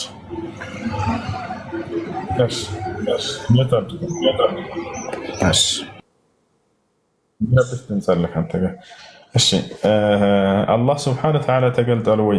በመገለጥ ማለት ለሁለት ይከፈላል። አንደኛ በማንነቱ በዛቱ መገለጥ ነው። ሁለተኛ ደግሞ በቃሉ ወይንም በንግግሩ መገለጥ ነው። አምላክ አላህ ስብሐነሁ ወተዓላ ለነቢያቶች በቃሉ በድምፁ ተገልጧል ወይ? አዎ ተገልጧል፣ አሰምቷቸዋል ድምፁ። በማንነቱ ተገልጧል ወይ? ላ አልተገለጠም። አላህ ስብሐነሁ ወተዓላ በድምፁ እንደተገለጸ ማስረጃ፣ በማንነቱ እንዳልተገለጠ ማስረጃ ልጥቀስልኝ። ታዲያ በማንነቱ የሚገለጥበት ጊዜ የምታዩበት ቀን አለ ወይ? አዎ በደንብ አለ። ለሶስቱ ማስረጃ በድምፁ እንደተገለጠ አምላክ አላህ ስብሐነሁ ወተዓላ ለማን ተገልጧል? ለአደም ዓለይሂ ሰላም፣ ሁለተኛ ለሙሳ ዓለይሂ ሰላም፣ ሶስተኛ ለነቢዩ ሰለላሁ ዓለይሂ ወሰለም። ለእነዚህ ለታላላቅ ለሶስት ነቢያት አምላክ አላህ ስብሐነሁ ወተዓላ ድምፁን ገልጾላቸዋል። ማስረጃ ቃለ ስብሐነሁ ወተዓላ አላህ ሲናገር ስለ አደም ምን ይላል? ወቁልና ያ አደም እስኩን አንተ ወዘውጁከ ልጀና። በቁርአን ላይ አደምንም አልኩት ይላል፣ አንተ አደም ሆይ አንተና ሚስትህ ሂዱና ገነትን ኑሩ አልኳቸው። ወኩላ ሚንሃ ረገደን ሐይቱ ሽእቱማ፣ በእርሷም ውስጥ እንደፈለጋችሁ ብሉ ጠጡ አላቸው፣ ተደሰቱ አላቸው። ወላ ተቅረባ ሃዚሂ ሸጀረተ ፈተኩና ሚነ ዛሊሚን፣ ይችን የዛፍ ፍሬ ግን እንዳትቀርቡ ነፍሳቸውን ከበደሉት ሰዎች ትሆናላችሁና የዛኔ አላቸው። ስለዚህ አምላክ አላህ ሱብሓነሁ ወተዓላ መጀመሪያ እናገረው አዳም ነው። በሐዲስም ላይ ማስረጃ ነቢያችን ሰለላሁ ዐለይሂ ወሰለም ተናግረዋል። አዳምን አላህ እንዳናገረው በድምፁ እንደተገለጠለት አወል ማ خلق الله آدم አሉ። አላህ መጀመሪያ አዳምን በፈጠረው ጊዜ አሉ ቃለ ለሁ ለእርሱ አለው፣ ለእርሱ በቀጥታ አለው። ምን አለው? ያ አደም ኢዝሃብ ኢላ ሃኡላኢ ልመላኢካ ፈሰልም ዐለይሂም ወሰየሩዱነ ለክ ወሃዚሂ ተሕየቱክ ወተሕየቱ ዙርየቱከ ኢላ አን ተቁመ ሰዓ ፈዘሀበ አደም ፈቃለ አሰላሙ ዐለይኩም ፈረደት ዐለይሂ ልመላኢካ ወዐለይኩም አሰላም ፈዛደትሁ ወረሕመቱላህ። አምላክ አላህ ስብሐነሁ ወተዓላ መጀመሪያ አዳምን በፈጠረው ጊዜ አዳምን እንዲህ ሲል አናገረው አሉ። አዳም ሆይ ሂድና ወደ እነዚያ መላእክቶች ሰላምታን አቅርብላቸው፣ ሰላሙ ዐለይኩም በላቸው፣ ሰላም በእናንተ ላይ ይሁን በላቸው ማለት ነው። እነርሱም የሚመልሱልህን መልስ ትሰማለህ። ይህም የሰላምታ ልውውጥ ለአንተና ለዘሮችህ እስከ ዘመኑ ፍጻሜ ድረስ የሰጠኋችሁ የሰላምታ ልውውጥ ስርዓት ነው አሉ። ፈዘሀበ አደም አዳምም ሄደና መላእክቶችን ምን አላቸው? አሰላሙ ዐለይኩም አላቸው፣ ሰላም በእናንተ ላይ ይሁን አላቸው። እነርሱ ምን ብለው መለሱለት? ወዐለይኩም ሰላም ወረሕመቱላህ አሉት። በአንተም ላይ የአላህ ሰላም ይሁን እዝነቱም በአንተም ላይ ይስፈን አሉት። እና ይህ ነው። ሁለተኛ የተገለጠለት ማን ነው ከተባለ ሙሳ ዓለይሂ ሰላም። አምላክ አላህ ስብሐነሁ ወተዓላ በድምፁ ለሙሳ ተገልጦለታል። ማስረጃ በሱረቱል አዕራፍ ላይ ወለማ ጃአ ሙሳ ሊሚቃቲና ወከለመሁ ረቡሁ ቃለ ረቢ አሪኒ አንዙር ኢለይክ ቃለ ለን ተራኒ ወላኪን እንዙር ኢለል ጀበል ፈኢን ስተቀረ መካነሁ ፈሰውፈ ተራኒ ፈለማ ተጀላ ረቡሁ ሊልጀበል ጀዐለሁ ደከን ወቀረ ሙሳ ሳዒቃ ፈለማ አፋቀ ቃለ ሱብሓነከ ቱብቱ ኢለይከ ወአነ አወሉል ሙእሚኒን ይላል። ወለማ ጃአ ሙሳ ሊሚቃቲና ለአምላካችን አላህ ሙሳም እኔ በሰጠሁት ቀን ቀጠሮ በመጣ ጊዜ አለ ለመገናኘት ከአላህ ጋር የት ሲና ተራራ ና ብሎ ጠራው። ሄደ ሙሳ ወከለመሁ ረቡሁ ጌታውም አናገረው። ቃለ ረቢ አሪኒ አንዙር ኢለይክ።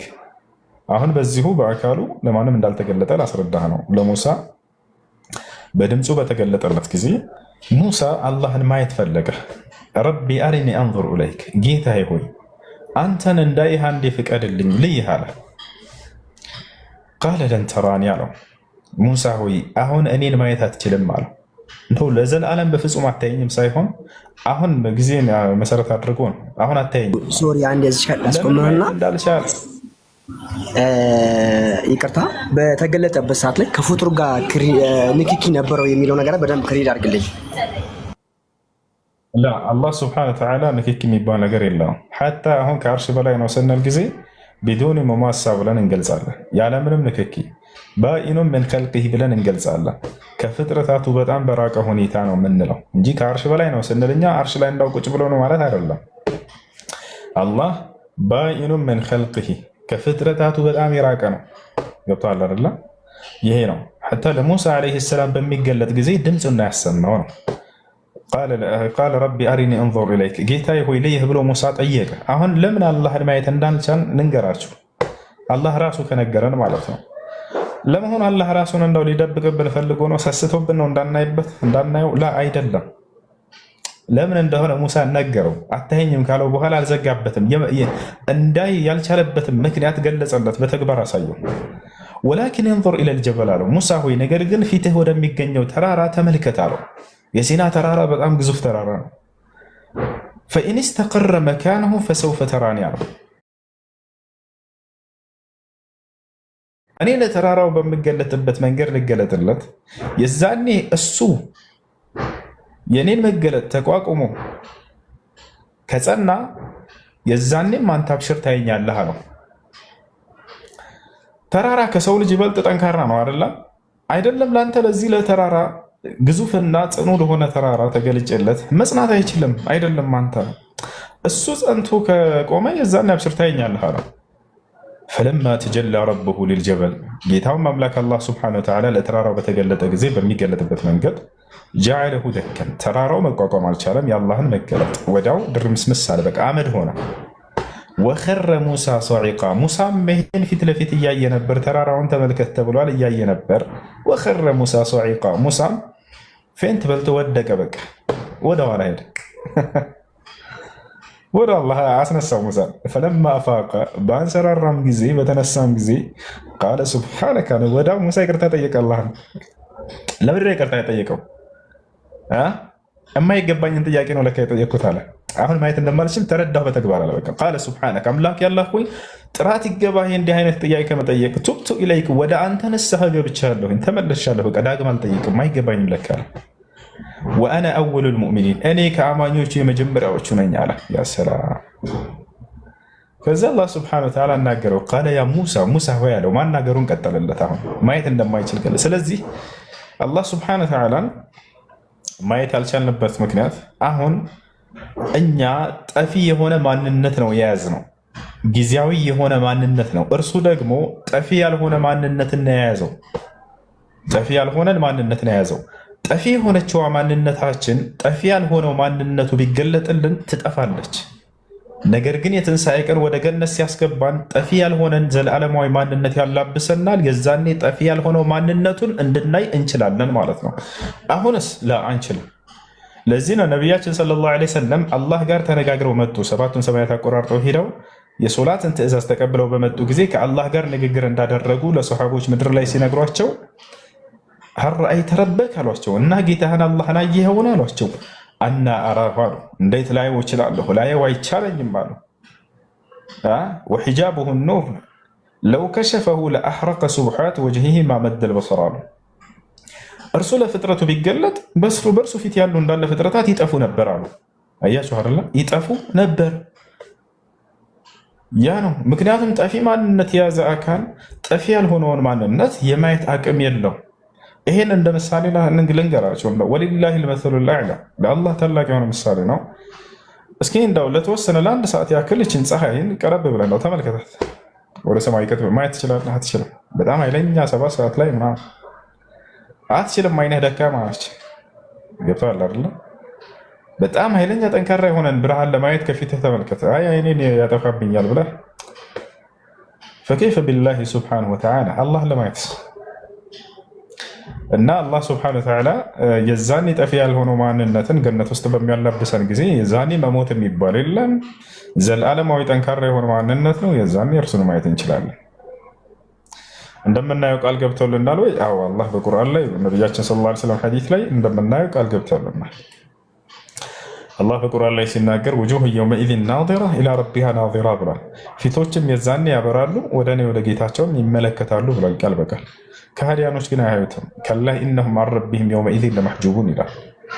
እነርሱ የትንሣኤ ቀን ጌታቸውን አላህን ከማየት ግን ይጋረዳሉ አለ። ለጀሃነም ሰዎች ትልቁ ቅጣቱ ከጀሃነም እሳት በላይ ፈጣሪ አላህ ሱብሓነሁ ወተዓላን ከማየት መጋረዳቸው ነው። ለጀነት ሰዎች ከጀነት በላይ ትልቁ ጸጋ ፈጣሪያቸውን አላህ ሱብሓነሁ ወተዓላን ማየታቸው ነው። ገብቷቸዋል? ይሄ ነው። የጀሃነም ሰዎች የዛኔ እውነቱን በሚያውቁ ጊዜ ከሃዲያኖች የውመኢዝ ዩወፊሂም ላሁ ዲነሁም ልሐቅ ወያዕለሙነ አነ ላሀ ሁወ ልሐቁ ልሙቢን አምላካቸው አላህ እውነተኛው አምላክ እርሱ እንደሆነም የዛኔ ይረዳሉ ያውቃሉ አለ። ግን ጊዜው ካለፈ በኋላ ነው። እሺ እንደው ሳናምንበት ብንኖርም አንዴ እንየው ብለው ይለምናሉ። ያንንም እድል አይሰጡም። በምድርም አምላክ የደነገገውን መንገድ ሳይሄዱ በቀጣዩም ዓለም ፈጣሪያቸውን አላህን ሳያዩ እንደመኖር ወላሂ ትልቅ ክስረት የለም። ቁል ኢነል ኻሲሪነ አለዚነ ኸሲሩ አንፉሰሁም ወአህሊሂም የውመል ቂያማ አለ። ሙሐመድ ሆይ የከሰሩ ሰዎች ብሎ ማለት እነዚያ የትንሣኤ ቀን ራሳቸውንም ቤተሰቦቻቸውንም ያከሰሩ ሰዎች ናቸው። በክህደት መንገድ ላይ ሂደው አስኪደው ቤተሰቦቻቸውንም ይላል። ከዚህ ክስረት አላህ ስብሐነሁ ወተዓላ ይጠብቀን። ጥያቄ ያለ ቀጥል እና አላህ ስብሐነሁ ወተዓላ በድምፁ በቃሉ ለነዚህ ለታላላቅ ሶስት ነብያቶች ተገልጧል። ለነብዩ ሰለላሁ ዐለይሂ ወሰለም፣ ለሙሳ እና ለአደም ዐለይሂ ሰላም። እሺ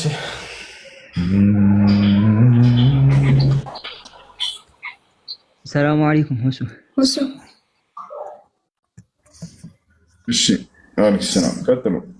እየሰማ طيب ጥያቄ ነበረኝ ማለት ነው። በዚህ ሰዓት ትንሽ ጋጋታ የፈጠረው ተሐጁድ እንዴት ነው? ተራዊህ የሰገደ የሆነ አካል በዚህ ማለት በጀማዓ ሆኖ በመስጂድ እንደገና ለተሐጁድ ተመልሶ መምጣቱ እንዴት ይታያል? ችግር የለውም።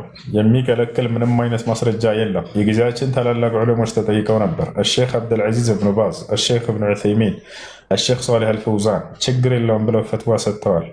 የሚከለክልም ማስረጃ የለም። ነቢያችን ሰለላሁ ዐለይሂ ወሰለም ሐዲስ ላይ ተጠየቁ። ሱኢለ ረሱሉላህ ሰለላሁ ዐለይሂ ወሰለም አን ሶላት ሌይል ፈቃል ሶላቱ ሌይል መስና መስና። ስለ ሌሊት ሶላት በተጠየቁ ጊዜ ሌሊት ሶላት ሁለት ሁለት ረካ እያደረጋችሁ መስገድ ነው ብለው ተናግረዋል። አልገደቡትም። የፈለግከውን ያክል መስገድ ትችላለህ። የማይቻለው ምንድነው? በአንድ ሌሊት ሁለት ዊትር መስገድ ነው። አንድ ዊትር በቂ ነው። ቃለ ነቢ ሰለላሁ ዐለይሂ ወሰለም ላ ዊትራኒ ፊ ሌይለትን ዋሂዳ፣ በአንድ ሌሊት ሁለት ዊትር የለምና ሁለት ጊዜ እንዳትሰግዱ ብለዋል። ከተራዊሕ ጋር ያለውን ዊትር የሰገደ ሰው የተሐጁድን ዊትር አይስገድ። የተሐጁድን ዊትር እሰግዳለሁ ያለ ሰው የተራዊሕን ይለፈው። ነገር ግን ሶላቶችን መስገድ ትችላላችሁ፣ ችግር የለም። አይ ማለት ለምሳሌ አሁን የሆነ ሐዲስ አለ ከነቢዩ አለይሂ ሰላቱ ወሰላም ከ11 በረመዳን ከረመዳን ውጭ ከ11 ረክዓ በላይ የበለጠ አሳልፈው አልሰገዱም የሚል ሰሂህ የሆነ ሐዲስ አለ። እሱ ሐዲስ ምን ይላል መሰለህ? ማ ካነ ነቢዩ ሰለላሁ ዐለይሂ ወሰለም የዚዱ ዐላ 11 ረክዓ ፊ ረመዳን ወፊ ገይር ረመዳን። የአላህ መልእክተኛ ነቢ ሰለላሁ ዐለይሂ ወሰለም በረመዳንም ከረመዳንም ውጭ ከ11 ረክዓ በላይ ጨምረው ሰግደው አያውቁም። ማነች ያስተላለፈችው? እናታችን አይሻ ነች ረዲየላሁ ዐንሃ። ግን አልገደቡትም እያልኩህ ነው። ከዚህ በላይ አትስገዱ ብለው አልከለከሉም። ሌላኛው የቀደሙ የመጀመሪያው ሐዲስ እንዳልገደቡት የሚገልጽ የሆነ ሐዲስ ነው ብለው ዑለሞች ተረድተውታል። ሼክ እብኑ ባዝ፣ ኢብኑ ዑሰይሚን፣ ሷሊህ አልፈውዛን ይህን እንደ ማስረጃ እያመጡ ሰዎችን አትከልክሉ ተሐጁድ አይቻልም እያላቸው ምንም አይነት የሚከለክል ማስረጃ የላቸውም። እንዳውም ነቢ ሰለላሁ ዐለይሂ ወሰለም በርካታ ማነው እንዳልገደቡት ነው የሚያሳየው ሐዲስ ብሎ ተናግረዋል። ሐያከላ ጀዛከላ ኸይረን። ሁለተኛው ጥያቄ ደግሞ ላሳድርና በአህባሾች ማለት ነው አላሁ መውጁዱን ቢላ መካን ሲሉ ማለት ነው በሙጥለቅ በልቅ የነሱ ቃሉ ትክክል አይደለም ማለት እንችላለን እንዴ? እንደዛ ከሆነ ደግሞ መፍሁሙስ አላሁ መውጁዱን ቢላ መካን የሚለው መፍሁሙስ እንዴት ነው? በጣም ጥሩ። አላህ መውጁዱን ቢላ መካን፣ አላህ ያለ ግን ያለ ቦታ ካሉ እነዚህ ሰዎች እነሱ የሚሄዱበት መንገድ አላህ ከአርሽ በላይ መሆኑን ለመካድ ነው። ገብቶሃል አይደለ? ስለዚህ እነርሱ የሄዱበት አካሄድ አልቻለም፣ አያስኬድም። ነገር ግን እንደው በጥቅሉ አላሁ መውጁዱን ቢላ መካን ሲባል አላህ አለ ግን ያለ ቦታ ሲባል ጊዜ ማ ቀስዱከ ቢልመካን በሉት። ቦታ ስትል ምን ለማለት ፈልገህ ነው በሉት። ሁለት ምርጫ ስጡት። ኢዛ ኩንተ ተቅስዱ ቢልመካን ቢሐይሱ አነ ሃዛል መካን ዩሒጡ ቢላሂ ሱብሓነሁ ወተዓላ ፈሃዛ ሰሒሕ ነዓም አላሁ ላ ዩሒጡ ቢሂ ሸይ ولكن إذا كان قصدك بالمكان بحيث أن الله سبحانه وتعالى فوق عرشه وفوق 7 سماوات فهذا الثابت في الكتاب والسنة. قلت على الأرض ما قلت أيوة قلت حياك الله. طيب جزاكم الله خيرا. عليك السلام. لكن الأحباش لما يقولون أن الله سبحانه وتعالى موجود بلا مكان يقصدون أن الله سبحانه وتعالى يعني ما استوى على عرشه ويريدون النفي لصفة الاستواء التي ثبتت في الكتاب والسنة. ይሄ ነው። እሺ ጀነት ቀጥ እኔ ሁለት ጥያቄ አለኝና የመጀመሪያው ወንዶች ሱሪያቸውን ከቁርጭምጭሚታቸው በላይ የሆነበት ምክንያትና ሰላት ሰግደ እየሰገድክ ቁጭ ብለህ የሚንቀሳቀሰው ለምንድን ነው? እነዚህ ሁለቱን ጥያቄዎች ልትመልስልኝ ነበር። እሺ አምላክ አላህ ስብሐነሁ ወተዓላ ነቢያችን ሰለላሁ ዐለይሂ ወሰለም ስለተናገሩት ነው። እንግዲህ አምልኮ ማለት ነው። አምልኮ ብሎ ማለት አምላክ በነቢያት በኩል ያዘዘውን ትእዛዛት መፈጸም ማለት ነው። ሶላት ለምንድን ነው የምትሰግዱት ምክንያቱ ከተባለ አምላክ አላህ ስብሐነሁ ወተዓላ ተገብሎ ስላዘዘ። ዘካ ለምንድን ነው የምትሰጡት አላህ ስብሐነሁ ወተዓላ ዘካ ስጡ ስላለ። የአምላክና የነቢያት ትእዛዝ መሆኑ እርሱ ትልቁና የመጀመሪያው ምክንያት ነው። ነቢያችን ሰለላሁ ዐለይሂ ወሰለም ማ አስፈሉል ከዕበይን ፈፊናር አሉ። ከቁርጭምጭሚት በታች ያለ የእሳት ነው ብለው ተናገሩ። በሌላ ቦታ ላይ ሊባሱል ሙእሚን ኢላ ኒስፊ ሳቅ አሉ። የሙስሊም የወንድ ልጅ ልብስ እስከ ጉልበቱ ግማሽ ድረስ ወይም ከቁርጭምጭሚቱ በላይ ድረስ ነው ብለው ተናገሩ። ሴቶችን ደግሞ በሚናገር ጊዜ ሴት ልጅ በተፈጥሮዋ ማን ነው የታዘዘችው ከቁርጭምጭሚት በታች እንድታደርግ ነው። ምክንያቱ ምንድነው ወደሚለው አሁን እንምጣ። የአላህ ትእዛዝ እና የመልእክተኛው ትእዛዝ መሆኑን ካወቀን መጀመሪያ ማስረጃ ለሴቶች እንዴት እንደሆነ እንናገርና ወደ ምክንያቱ እንሄዳለን። እሷ ምክንያቱን የፈለገችው አላህ በሱረቱል አሕዛብ ላይ ሲናገር ስለ ሴቶች አልባሳት እንዴት መልበስ እንዳለባቸው ያ አዩሃ ነቢዩ ቁል ሊአዝዋጅከ ወበናቲከ ወኒሳኢል ሙእሚኒን ዩድኒነ ዐለይሂነ ሚን ጀላቢቢሂነ ይላል። አንተ ነቢይ ሆይ ሚስቶችህን ሴት ልጆችህን ምእመናት ሴቶችን ሁሉ በማነው ልብሳቸውን በሙሉ ሰውነታቸው ላይ ይለቁ ዘንድ እዘዛቸው ይላል። በሙሉ ሰውነታቸው ላይ። ስለዚህ ሙሉ ሰውነቷ ከራስ እስከ እግር ድረስ መሸፈን እንዳለበት፣ የወንድ ልጅ ደግሞ ከቁርጭምጭሚት በላይ መሆን እንዳለበት ተገለጸ። እሺ ሴት ልጅ በዚህ መልኩ የተዘዘችበት ምክንያት ምንድን ነው ከተባለ ሴት ልጅ ሰውነቷ ፈታኝ ነው። ሴት ልጅ ሰውነቷ ፈታኝ ነው። እጅግ በጣም ውብ አድርጎ ነው አላህ ሱብሓነሁ ወተዓላ ያሰራት። ወንድ ልጅ ለስሜት ተጋባዥ የሆነ ነገር ነው። ገብታችኋል? በሴት ልጅ ላይ የሚያየው ነገር ይማርከዋል። ሴት ልጅ ደግሞ ከወንድ ልጅ ውበቱ ሳይሆን የሚማርካት ማንነቱ ነው፣ ባህሪ ነው። አይታችኋል? ቆንጆ ሴቶች ማስጠል ወንድ አግብተው ታገኛላችሁ። ለምን? ሴት ልጅ ውበት አይደለም በአብዛኛው የሚያሳስባት፣ ነገር ግን የሰውየው መልካም ስብዕና ነው። ለእርሷ የሚሞትላትን ሰው፣ የሚያፈቅራትን፣ የሚወዳትን፣ የሚያከብራትን ነው የምትወደው። ወንድ ልጅ ደግሞ በምንድን ነው ብዙ ጊዜ የሚሸወደው? በሴት ልጅ ንግግር ምናምን ነው? ላ አይደለም፣ ውበቷ ነው። እቺ ልጅ አቋሟ ሲያምር ነው የሚለው። ስለዚህ አላህ ሴትን እንድትሸፍን ሙሉ ሰውነቷን ያዘዘበት ምክንያት ይሄ ነው። ወንድ ልጅ በዚያ የሚማረክ ስለሆነ፣ በተለይ ከሰውነቷ ከፍል ልክ እንዲሁ ተረከዟ እጅግ በጣም ያማረ ተረከዝ ያላትን ሴት ወንድ ልጅ ይወዳል። ገብታችኋል? ሙሉ ተረከዟን ሙሉ ሰውነቷን ትሸፍን የተባለበት ምክንያት ለዚህ ነው። ገብታችኋል? ወንድ ልጅ በአይን የሚሸወድ ነው። ሴት ልጅ ደግሞ በንግግር የምትሸወድ ነች። በአይኑ በማየት የሚማረክ እስከሆነ ድረስ ሰውነቱን ተሸፍንለት ተባለ። ወደዚያ ሰይጣናዊ መንገድ እንዳይወሰድ ጀነት ገባሽ። ወንድ ልጅ ደግሞ በአንደበቱ ነው። ወንድ ልጅ በአንደበቱ የዛኔ ትማረካለች ሴት ልጅ ከውበቱ ይልቅ ማለት ነው። ያ ማለት ውበት ያለው ወንድ አይወዱም ሴቶች እያልኩኝ አለ እንደ በአብዛኛው ከሚለው አንጻር ነው። ወንድ ልጅም እንዲሁ እንዳው ሙሉ በሙሉ ውበት ያላት እንጂ በአንደበቷ የሚሸወድ አይደለም እያልኩኝ አይደለም። ገብታችኋል? እንደ በአብዛኛው ከሚለው አንጻር ነው። ይህን ይመስላል ጀነት። ጥያቄ ደግሞ ሲሰገድ የሻሃዳ ጣት አንዳንድ ሰዎች ያንቀሳቅሳሉ፣ አንዳንድ ሰዎች። ሁለተኛ ጥያቄ ሰምተኛል ያልኩት ሰምቼሻለሁ። አንደኛ እሱ ሱና ነው። ሰውየው ስላላወጣ ጣቱን ወይንም ደግሞ ስላንቀጠቅጥና ስላላወጣና ስላላወጣ ሶላቱ የሚበላሽበት ነገር አይደለም። ሱና ይባላል። ሱና ብሎ ማለት ብትሰሪው አጅር የምታገኝበት ባትሰሪው ደግሞ የማትቀጭበት የአምልኮ ስራ ነው።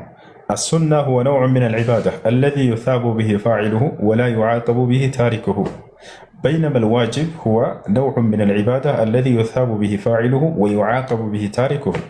ሱና ብሎ ማለት ሰሪው የሚመነዳበት ያልሰራው የማይቀጣበት የአምልኮ ስራ ነው። ለምሳሌ ተሕያቱን ስትቀሩ ጊዜ ጣታችሁን ማውጣት።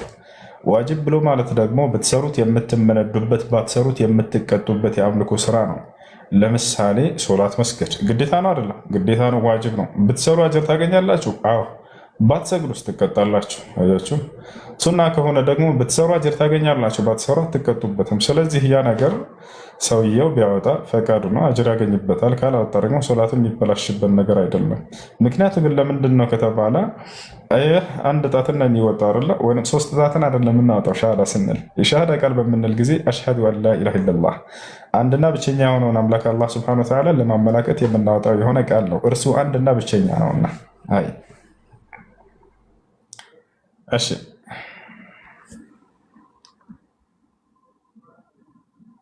ጥያቄ ያለው ተቆርጣለ። አለይኩም ወራህመቱላሂ ወበረካቱ። ወአለይኩም ሰላም ወራህመቱላሂ ወበረካቱ። ሰላም ናችሁ? እንዴት ነው? እንግዲህ አልሐምዱሊላህ። አብሱ በጣም የሚያስጨንቀኝ ነገር ጥያቄ ነበረኝ፣ ግን እዚህ አልጠይቅህም። በአላህ ስኬት ውስጥ ፈቃደኛ ከሆንክ ማለት ነው። በጣም አስፈላጊ ነገር ነው፣ የምትተባበረኝ ነገር ነው። በአላህ አንተም በአላህ ፈቃድ አጅር ታገኝበታለህ።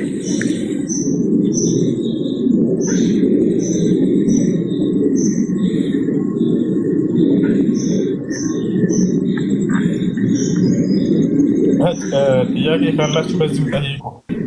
ከባድ ጥያቄ ምናምን የሚባል ነገር የለም በኢስላም ዋና ሐዲስ ላይ ስለተገለጸው ድረስ አንነግራቸዋለን። ማለት ሌላ ነገር አይደለም። ልጆች አሉ። ስለነሱ በቃ እንድትተባበረኝ የፈለግኩ ነገር ስለሆነ ነው። ገንዘብ እርዳታ፣ ሌላ ነገር አይደለም። ጥያቄ እዚህ ላይ መጠየቅ ስላልፈለግ አየሽ፣ ጥያቄሽን አስቀምጠሽ ሰውጣ ያለ ኢንሻአላህ።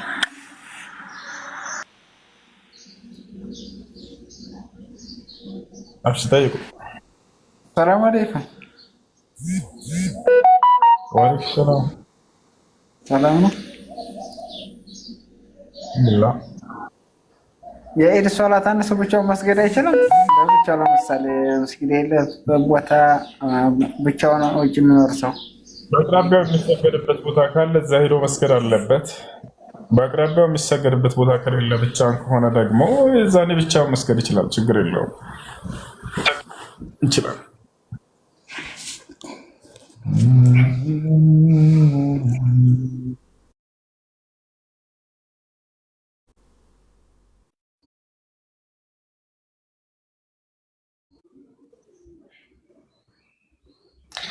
እሺ፣ ጥያቄ ከሌላችሁ እንቀጥል። ከሌላችሁ ደግሞ እንውረድ። ያላ ነንዝል ተሕት።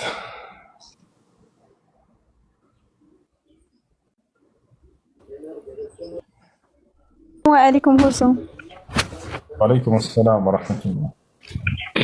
ሁሱ ሴት ልጅ ሀይድ ላይ ስትሆን ቁርአን መቅራት ትችላለች? መቅራት እንዴት ነው የምትችል? በምን መልኩ አስረዳኝ። እሺ፣ ትችላለህ። ቆይ አንድ ወረፍ መጣና ጀፈኢካዮ ጀማል እንዴት ነህ? ለምን አወርዳችሁት እንዴ? እኔ ነኝ ያስገባኸው።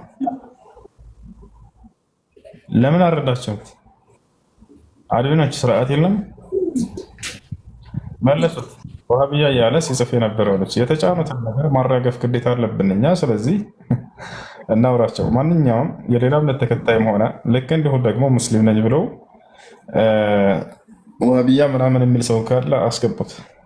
ሰላም ነው አይሱ አለማ ኑሪ ሰላም እንዴት ነሽ? እሺ ወአለይኩም ሰላም ወራህመቱላህ። አዲስ ሰለምቴ ነበርኩና ገና 2 ወሬ ነው። እሺ እና ማሻአላህ እንትን ሰላት ማለት ነው በትክክሉ መስገድ አልችልም ማለት አሁን የሚያሳየኝ ሰው ምናምን ስለሌለ መስጊድም ደግሞ ሲሄድ ብዙም እንደዚህ ሊረዱኝ አልቻሉም። የሆነ አላ አዲስ በመሆኔ ምናምን ነው መሰለኝ እና የሚቀራው ነገር ምናምን ስላልገባኝ ነው። እሺ ጥያቄሽን ጨርሽና አይሽ ያውና ኮሜንት ላይ ነይ ላሳይሽ እያለችሽ ነው። አድሚኖች ፎሎ ያድርጉሽና በውስጥ አሁን ያወሩሻል። ሜሴጆችን ገብተሽ እያቸውሽ ያገኙሻል።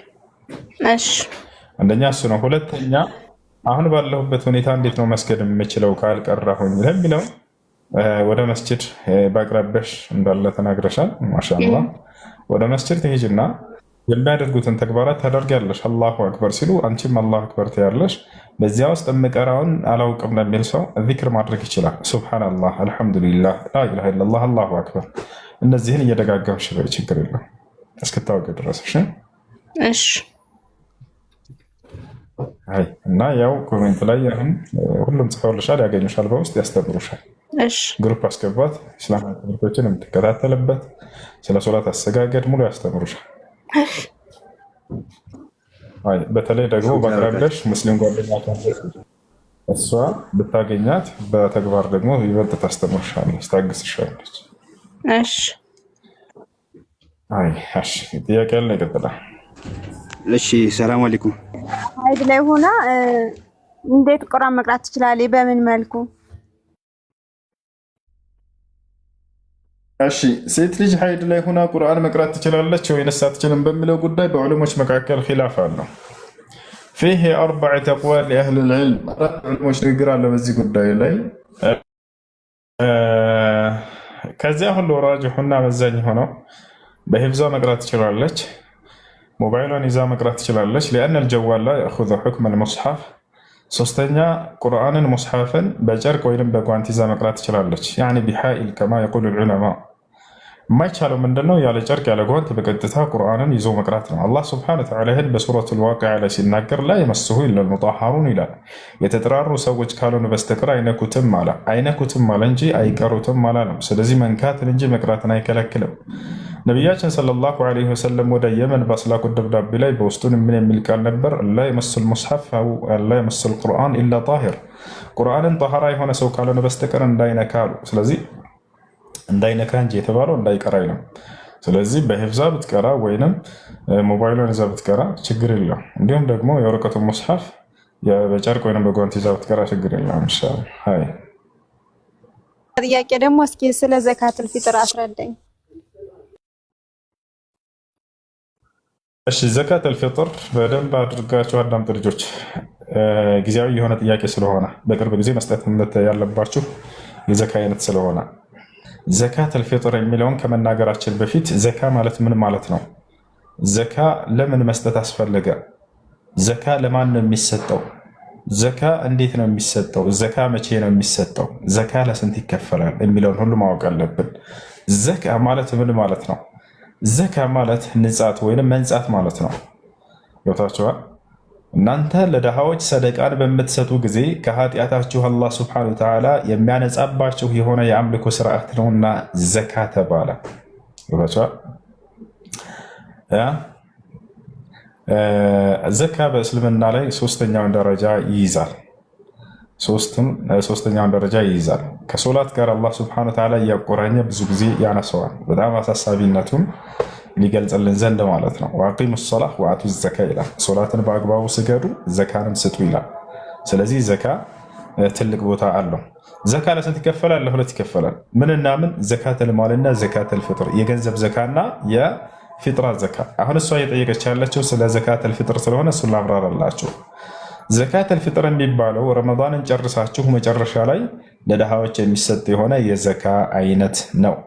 ነቢያችን ሰለላሁ ዐለይሂ ወሰለም በዚህ ላይ ሲናገሩ አብዱላህ ብን መስዑድ እንደተናገረ እንዳስተላለፈው ፈረደ ረሱሉላህ ሰለላሁ ዐለይሂ ወሰለም ዘካተል ፊጥር ዐለ ሪጃሊ ወኒሳኢ ወሰጊሪ ወልከቢሪ ወልዐብዲ ወልአመቲ ሰዕን ሚን ተምር ወሰዕን ሚን ሸዒር ወሰዕን ሚን ቡር ወአመረ አን ቱአዳ ቀብለ ኹሩጅ ናስ ሊሶላቲል ዒድ አለ። የአላህ መልእክተኛ ነቢዩ ሰለላሁ ዐለይሂ ወሰለም ዘካተል ፊጥርን በወንድም ላይ በሴትም ላይ በትልቅም ላይ በትንሽም ላይ በባሪያም ላይ በሑርም ላይ አቅሙ በቻለ ሰው ላይ ሁሉ ግዴታ አድርገዋል።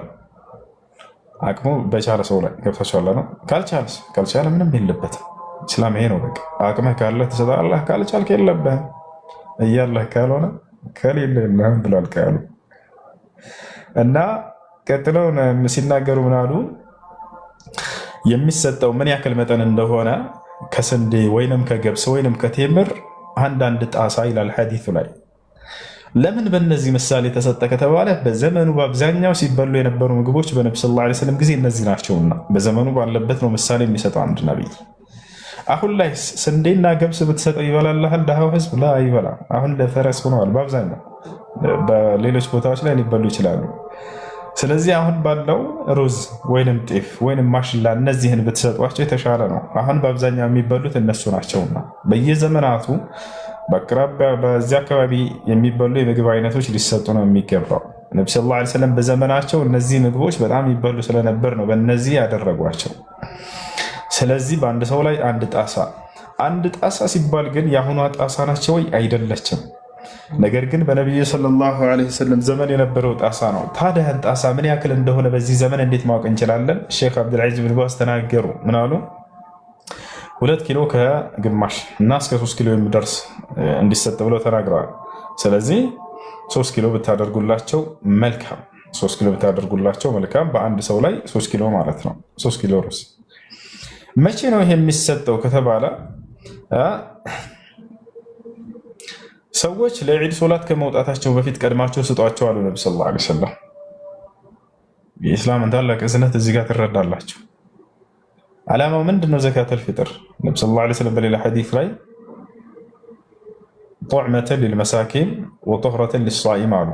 ዘካተል ፊጥር የተደነገገበትን ምክንያት ሲናገሩ ለድሃዎች ምግብ ሲሆን አሉ።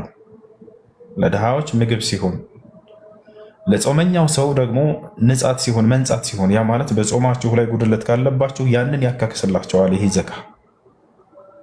ስለዚህ ድሃዎች የበዓል ቀን ከመውጣታቸው በፊት ለሶላት ስጧቸው አሉ ነቢ ሰለላሁ ዐለይሂ ወሰለም። ዘካተል ፊጥር ብዙ ሰው የዒድ ሶላት ሰግዶ ከጨረሰ በኋላ ይሄድና ይሰጣል። ላ ያ የዘካተል ፊጥር አይባልም። ይሄ እንደ ማንኛውም ኖርማል ሰደቃ ነው፣ አይቻልም። ከዚያ በኋላ ዘካተል ፊጥር አይባልም። ዘካተል ፊጥር የሚሰጠው የዒድ ሶላት ከመግባቱ በፊት ቀድሞ ነው። እንዳውም ሼክ ኢብኑ ዑሰይሚን ከ28ኛው ቀን ወይ ከ27ኛው ቀን ጀምራችሁ እስከ ዒድ ሶላት ድረስ ባለው ጊዜ ነው መስጠት ያለባቸው ብለው ተናግረዋል። ቀድመው ይሰጣሉ። ዓላማው ምንድን ነው?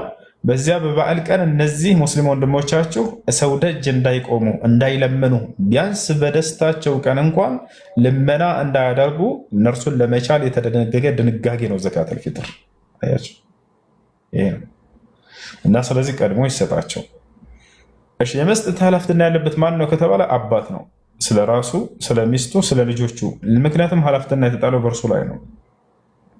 አላህ በቁርአን ላይ አርጃሉ ቀዋሙነ ዐለ ኒሳ ብሏል። ባሎች የሚስቶቻቸው አስተዳዳሪዎች ናቸው ብሏል። የልጆቹም አስተዳዳሪ ነው። ወልዋሊዳቱ ዩርዲዕነ አውላደሁነ ሐውለይኒ ካሚለይን ሊመን አራደ አን ዩቲመ ረዳዐ ወዐለ ልመውሉድ ለሁ ሪዝቁሁነ ወኪስወቱሁነ ቢልማዕሩፍ። በተወለዱት ልጆች ላይ የሚበሉት ሲሳያቸውንና የሚለብሱትን የማሟላት በእርሱ ላይ ግዴታ አለበት ብሎ አላህ ተናግሯል። ስለዚህ የመቀለብ ግዴታ ያለበት አባት ነውና ሚስቱንና ልጆቹን የእነርሱን ኃላፊነቱን ማውጣት አለበት። የሚያወጣው ታዲያ ለማን ነው? ለራሱ፣ ለሚስቱ፣ ለልጆቹ፣ ለአቅመ አዳም ደርሰው ለሚጾሙ ካሉትም ከሌሎም ህፃናት ለሆነው ለተወለዱም ራሱ እንዲወጣ ነቢ ሰለላሁ ዐለይሂ ወሰለም አዘውላቸዋል። እሺ፣ ላልተወለደ ልጅ ገና ለተጸነሰ ልጅ ማውጣት እችላለሁ ወይ? ግዴታ አይደለም፣ ግን ማውጣት ትችላላችሁ። ዑስማን ብን ዓፋን የነቢ ሰለላሁ ዐለይሂ ወሰለም ሰሓባ፣ የነቢ ሰለላሁ ዐለይሂ ወሰለም ኸሊፋ፣ እርሱ ለተረገዘ ልጅ ያወጣ ነበር። ስለዚህ ብታወጡ መልካም፣ ባታወጡ ግን ግዴታ ያለባቸውን በእርሱ ላይ። ነቢ ሰለላሁ ዐለይሂ ወሰለም ለህፃናት ልጆቻቸው አሉ እንጂ ለተረገዘ ልጅ አላሉ። ይሄ ነው እና ስለዚህ ይህን ይመስላል። ሌላ ምን ቀረ? የት ነው ማውጣት ያለብን ወደሚለው ስንመጣ ጊዜ በጾማችሁበት አካባቢ ለሚገኙ ምስኪኖች ነው ማውጣት ያለባቸው። ኢትዮጵያ ከሆነ የጾምኩ ኢትዮጵያ፣ ኬንያ የሆነ ከጾምኩ ኬንያ ላሉ ምስኪኖች፣ ለእነዚያ ማን አላቸው? በዚያ አካባቢ እናንተ ለሌላ ሀገር እንልካለን ካላቸው በዚያ አካባቢ ያለ ምስኪን ለምኖ ሊውል ነው ማለት ነው። አያቸው አይደለ? ለምኖ ሊውል ነው። ስለዚህ ምንድነው የምታደርጉት? በዚያው አካባቢ ይላሉ። ነገር ግን ባላችሁበት አካባቢ የማያስፈልጋቸው ከሆኑስ ሁሉም የተብቃቃ ከሆነስ ለምሳሌ አረብ ሀገር ወይንም ነጮች ሀገር ሊሆን ይችላል። በዛ አካባቢ እንደዛ ከሆነ አገራችሁ ላይ ማሰጠት ትችላላችሁ። ታውቃላችሁ፣ አገራችሁ ላይ ማሰጠት ትችላላችሁ ልካችሁ። ምክንያቱም ሰደቃ የሚገባው ለማን ነው? ለድሃዎች ነው። በዚህ አካባቢ ድሃ ከሌለ በአቅራቢያችሁ ወደ ሌላ ሀገር ማስተላለፍ ይቻላል። እሺ ምን ቀራሁን? በብር መስጠት ይቻላል ወይንስ በእህል ነው መስጠት የሚቻለው? ነቢ ሰለላሁ ዐለይሂ ወሰለም ቃል በቃል በእህል ነው ያሉት። አንዲት ቦታ ላይ በብር አላሉ። እሺ ባለንበት ሀገር ላይ በነጮች ሀገር ላይ የምንኖር ወይንም አረብ ሀገር ላይ የምንኖር ሰዎች ገንዘባችንን አሰባስበን ለአንድ አካል ውክልና ሰተነው ያ አካል ሰተነው ገንዘቡን ሰብስቦ የሁላችንንም ከዚያ እህል ገዝቶ ለድሃዎች እንዲሰጥ ማድረግ ይቻላል ወይ? ይቻላል። ገንዘቡ ግን ለድሃዎች እንዲሰጥ ማድረግ ይህ አልተደነገገም። እህል ገዝታቸው ስጧቸው ስላሉ ነቢ ሰለላሁ ዐለይሂ ወሰለም። በእርግጥ ሐነፊዮች ችግር የለውም ይቻላል የሚል አቋም ያላቸው፣ ነገር ግን ማስረጃ የለውም። ማስረጃው ቃል በቃል ነቢ ሰለላሁ ዐለይሂ ወሰለም የተናገሩት አለዚ ذهب إليه جمهور العلماء منهم الحنابلة والشافعية والمالكية أنه لا يعطى إلا بالطعام በምግብ እንጂ በሌላ አይሰጥም። وليس بالنقود أو المال። ይህን ይመስላል። እሺ ጀዛከላህ ወያኩ። አሰላሙ አለይኩም። ወአለይኩም ሰላም ወረሕመቱላሂ ወበረካቱ። ጥያቄ ነበረኝ። እሺ ጥያቄ ምንድን ነው? አንድ ሙስሊም ገነትና ገሃነም የሚባል ነገር የለም፣ ይህ የሰዎች ማስፈራሪያ ነው ብሎ ቢናገር ከእስልምና ይወጣል? በደንብ አድርጎ ኩሉ መን አንከረ ሸይአን ጃአ ፊ ኪታቢላህ ወፊ ሱነት ረሱሊህ ሰለላሁ ዐለይሂ ወሰለም ቢውዱሕ ፈኢነሁ የርተዱ ዐን ዲኒል ኢስላም ኢላ ኢዛ ካነ ጃሂለን ፈዩዕዘሩ ቢጀህሊህ ወዩበየን ለሁል ሐቅ ወበዕደማ ተበየነ ለሁል ሐቅ ፈኢን እስተመረ ዐላ ኢንካሪህ ለማ ጃአ ፊል ኪታቢ ወሱና ፈኢነሁ የርተዱ ዐን ዲኒል ኢስላም። ማንኛውም በቁርአን ላይ የተነገረን በሐዲስ ላይ የተነገረን ግልጽ የሆነ ነገር ምንም አይነት ሽብሃ የሌለው ግልጽ የሆነ ነገር ያ ነገር ተነግሮት ያስተባበለ ሰው ከእስልምና ይወጣል። ነገር ግን የማይወጣለ ማን? ጃሂል ከሆነ የማያውቅ ከሆነ ካልደረሰው ይሄ ነገር ያን ነገር ካላወቀ የዛኔ ያን ሰው እንዲያውቅ ይደረጋል። ይሄ ነገር አለ ያውና በቁርአንና በሐዲስ ማስረጃ ተብሎ ይሰጠዋል። አይ አልሰማም፣ በቃ ይሄን አልቀበልም፣ ይሄንን እክዳለሁኝ ካለ ሰውዬው የዛኔ ክዷል። ከተመለሰ ሰየው። አላህ ስብሐነሁ ወተዓላ ጀነትና ጀሃነም እንዳሉ በቁርአን ላይ ነብዩ ሰለላሁ ዐለይሂ ወሰለም ሐዲስ ላይ በርካታ ቦታ ላይ ተናግረዋል። ቃል ገና ስትከፍቱ ጊዜ ቁርአንን የሁለተኛ ምዕራፍ ላይ ስለ ጀነት ሲናገር ኡዒደት ሊልሙተቂን ይላል። ይቺ ጀነትን እኔን ለሚፈሩኝ ሰዎች አዘጋጅቻታለሁ ብሏል። ጀሃነምን ደግሞ ኡዒደት ሊልካፊሪን ብሏል። ለካህዲያኖች አዘጋጅቻታለሁ ብሎ ተናግሯል። ቃል በቃል ወበሽር ለዚነ አመኑ ወዐሚሉ ሷሊሓት የአነ ለሁም ጀናት አለ። ሙሐመድ ሆይ እነዚያን በእኔ አምነው መልካም የሰሩትን ለእነርሱ ገነት እንዳለችላቸው አብስራቸው ብሎ ተናገረ። አይ ይህን ገነት አልቀበልም የለም ካለ ይክዳል። ሰው ስለ ጀሃነም ልክ እንዲሁ ተናገረ። ፈኢን ለም ተፍዓሉ ወለን ተፍዓሉ ፈተቁ ናር አለቲ ወቁዱሃ ናሱ ወልሒጃራ። ያችን ጀሃነምን እሳት ተጠንቀቋት፣ ሰዎችና እሳት ማነው ድንጋይ መቀጣጠያ የሆነችዋል። ኡዒደት ሊልካፊሪን ለካህዲያኖች ተዘጋጅታለች። በርካታ ቦታ ላይ ስለ ጀነትና ስለ ጀሃነም ተናግረዋል። ነቢያቶችም አስተምረዋል። ስለ ጀነትና ስለ ጀሃነም ካስተማሩ ነቢያቶች መካከል ነቢዩላህ ዒሳ ዓለይሂ ሰላም የድንግል ማርያም ልጅ ያ ጻድቁ የአላህ ነቢይ ሲናገር ምን አለ? ለቀድ ከፈረ አለዚነ ቃሉ ኢነላሃ ሁወል መሲሑ ብን መርየም። እነዛ የማርያም ልጅ ራሱ ክርስቶስ ነው ያሉ ሰዎች ያማን ነው? ለቀድ ከፈረ አለዚነ ቃሉ ኢነላሃ ሁወል መሲሑ ብን መርየም፣ በእርግጥም ካዱ አለ። አለዚነ ቃሉ ኢነላሃ ሁወል መሲሑ ብን መርየም፣ አምላክ ማለት ያ የማርያም ልጅ መሲሑ ክርስቶስ ራሱን ያሉ ሰዎች በእርግጥም ክደዋል ካለ በኋላ ወቃለ አልመሲሕ አለ፣ ክርስቶስም አለ ያ በኒ እስራኤል፣ እናንተ የእስራኤል ልጆች ሆይ እዕቡዱላህ ረቢ ወረበኩም፣ የእኔንም የእናንተንም ጌታ የሆነውን አላህን ተገዙ አለ። ከዚያ በኋላ መሲሁ ስለ ገነትና ስለ ገሃነም ሊያስተምር ነው። ማን ገነት ይገባል ማን ገሃነም ይገባል የሚለውን ሊያስተምር ነው። ኢነሁ መን ዩሽሪክ ቢላህ ያለ መሲሁ እነሆ ያ በአላህ ላይ የሚያጋራ ሰው አላህን የካደ ሰው ፈቀድ ሐረመ አላሁ ዐለይሂ ልጀና አላህ ገነትን በዚህ ሰው ላይ እርም አድርጎበታል አለ። በአላህ ላይ ሌላን አካል ያጋራ አላህን የካደ ሰው ገነት በእርሱ ላይ እርም ነች አለ መሲሁ። ታዲያ ወዴት ነው የሚሄደው ይሄ ሰው? ወመእዋሁ ናር መመለሻው ገሃነም እሳት ነች አለ። አያችሁ፣ ይህን ይመስላል። በአላህ ያመነ አላህን ደግሞ ያላስተባበለ ወደ ገነት እንደሚሄድ በዚሁ መንገድ እያስተማረ ነው። ሌላኛው ጥያቄ ደግሞ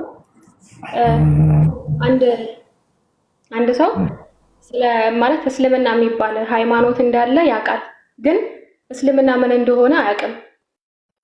ያ ሰው ቢሞት አላህ ይጠይቀዋል? ስለ ኢስላም የሰማና የተረዳ በሚረዳበት ቋንቋ ገለማ ነው ደርሶትና ተገልጾለት ያንን አልቀበልም ያለን ሰው ነው አላህ ሱብሓነሁ ወተዓላ የሚቀጣው። ለምሳሌ እስልምና የሚባል ሃይማኖት መኖሩን ሰሙ። ወደ ሀመሮች እንሄድ እስኪ ትንሽ ራቅ ብለን። እነዚህ ልብስ የማይለብሱት አሉ አይደል? ኢስላም አይነገርም በዚህ አካባቢ። ልብ በሉ ስለ ሃይማኖት አይነገርም፣ ግን የሆነ ኢስላም የሚል ቃል ብቻ ሰሙ። ኢስላም የሚል ቃል ሰሙ፣ ግን ስለ እስልምና አስተምህሮ አልደረሳቸውም። እነዚህ ሰዎች ወደ ገሃነም ይገባሉ ወይ? ላ አይገቡም። ቦታቸውን አይገቡም። እነዚህ ሰዎች እስልምና የሚለውን ስሙን ቃሏን ዝም ብሎ እስላም የምትለውን መስማት ብቻ ሳይሆን ስለ እስልምና አስተምህሮ ደርሶት በሚረዳው በሚገባ ቋንቋ ደርሶት ያን ነገር ተረድቶ አይ አልቀበልም አሻፈረኝ ያለ ሰው ነው አምላክ አላህ ሱብሓነሁ ወተዓላ የሚቀጣው። ይሄ ነው ከሃዲ የሚባለው። ያፈቻው ነብያችን ሰለላሁ ዐለይሂ ወሰለም ማስረጃ አስታቸው ሐዲስ ላይ ምን አሉ? ሐታ ክርስቲያን ነው ብሎ እየኖረ ሰውየው ኢስላም ካልደረሰው እስልምና ትምህርት ካልደረሰው የነብዩ ሰለላሁ ዐለይሂ ወሰለም ነብይነት ካልደረሰው ባለበት አካባቢ ላይ ምንም እስልምና የማይነገርበት ቦታ ላይ ሆኖ በክርስትና ላይ አድጎ በዛው አረጀ በዛው ሞተ። ይሄን ሰው አላህ ጀሃነም ያስገባል ወይ? ላ አላህ ሱብሓነሁ ወተዓላ ይሄን ሰው ጀሃነም ያስገባል። ነብያችን ሰለላሁ ዐለይሂ ወሰለም ሐዲስ ላይ ሲናገሩ ላሳያችሁ ምን አሉ? والذي نفس محمد بيده إنه لا يسمع بي أحد من هذه الأمة يهودي أو نصراني ثم لم يؤمن بي وبالذي أرسلت به فيموت إلا كان من أصحاب النار. نفسي بأجوب هنا بأملاكي بالله سم أمل الله على نبي صلى الله عليه وسلم.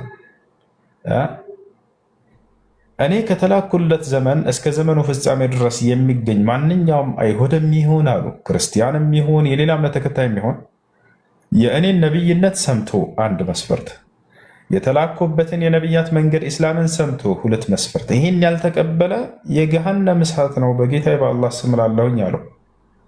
በዚሁ አንጻር የነብዩ ሰለላሁ ዐለይሂ ወሰለም ነብይነት እስካልሰማ ድረስ የእስልምናን ሃይማኖት አስተምህሮ እስካልሰማ ድረስ ባለበት እምነት ላይ ይደግ። በክርስትና ይሁን በአይሁድ በሌላ እምነት አልባ ይሁን አላህ በከንቱ የሚቀጣ አምላክ አይደለም። እነዚህ አላህ በከንቱ የሚቀጣ አምላክ አይደለም። አላህ በቁርአን ላይ ሲናገር ወማ ኩና ሙዐዚቢነ ሐታ ነብዐሰ ረሱላ አለ። ወማ ኩና ሙዐዚቢን ሐታ ነብዐሰ ረሱላ፣ እኔ መልእክተኛን ሳልክ የምቀጣ አይደለሁም እያለ ተናገረ ማለት ነው።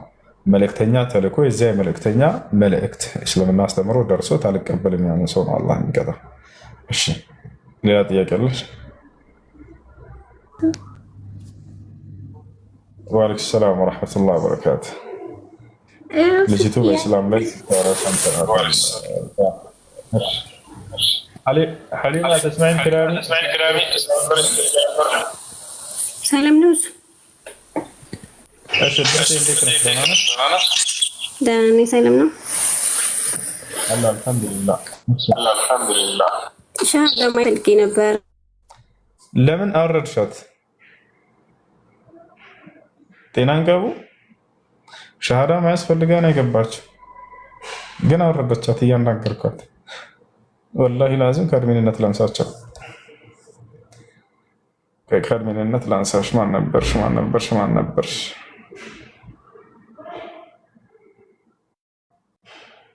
አንድ ቁጥርን ጻፊ። አሁን ያወረድሻት ልጅ አንድ ቁጥር ጻፊ ቶሎ በይ። يلا طلعوا به.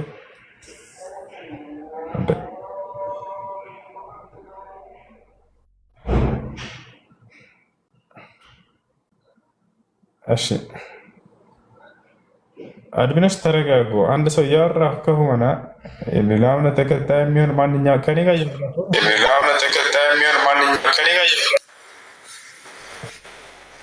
እሺ ብርቴ ይሰማሻል? አሁን ይሰማል? ሻሃዳ ማይስፈልጊ ነበርና እሺ እሺ የምለውን ቃል አብረሽኝ እየተከተልሽ በይ ብርቴ። እሺ አሽሀዱ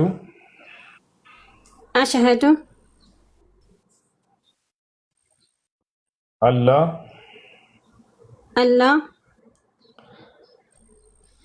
ኢላሃ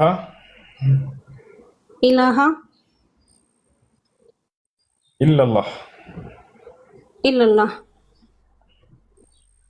وأشهد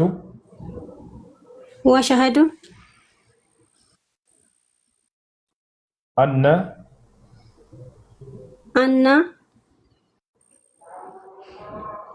محمدا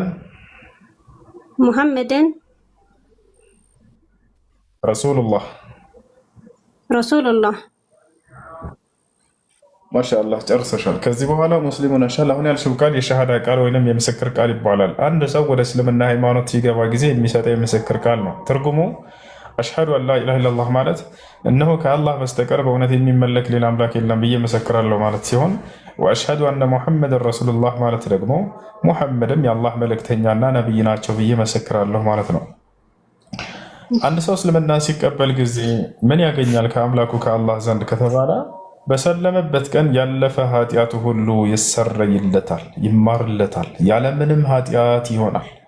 አምላክ አላህ ሱብሓነሁ ወተዓላ ለሚሰልሙ ሰዎች የመጀመሪያ የሚያደርግላቸው አቀባበል ምህረት ነው። ከዚህ የበለጠ ጸጋ የለም።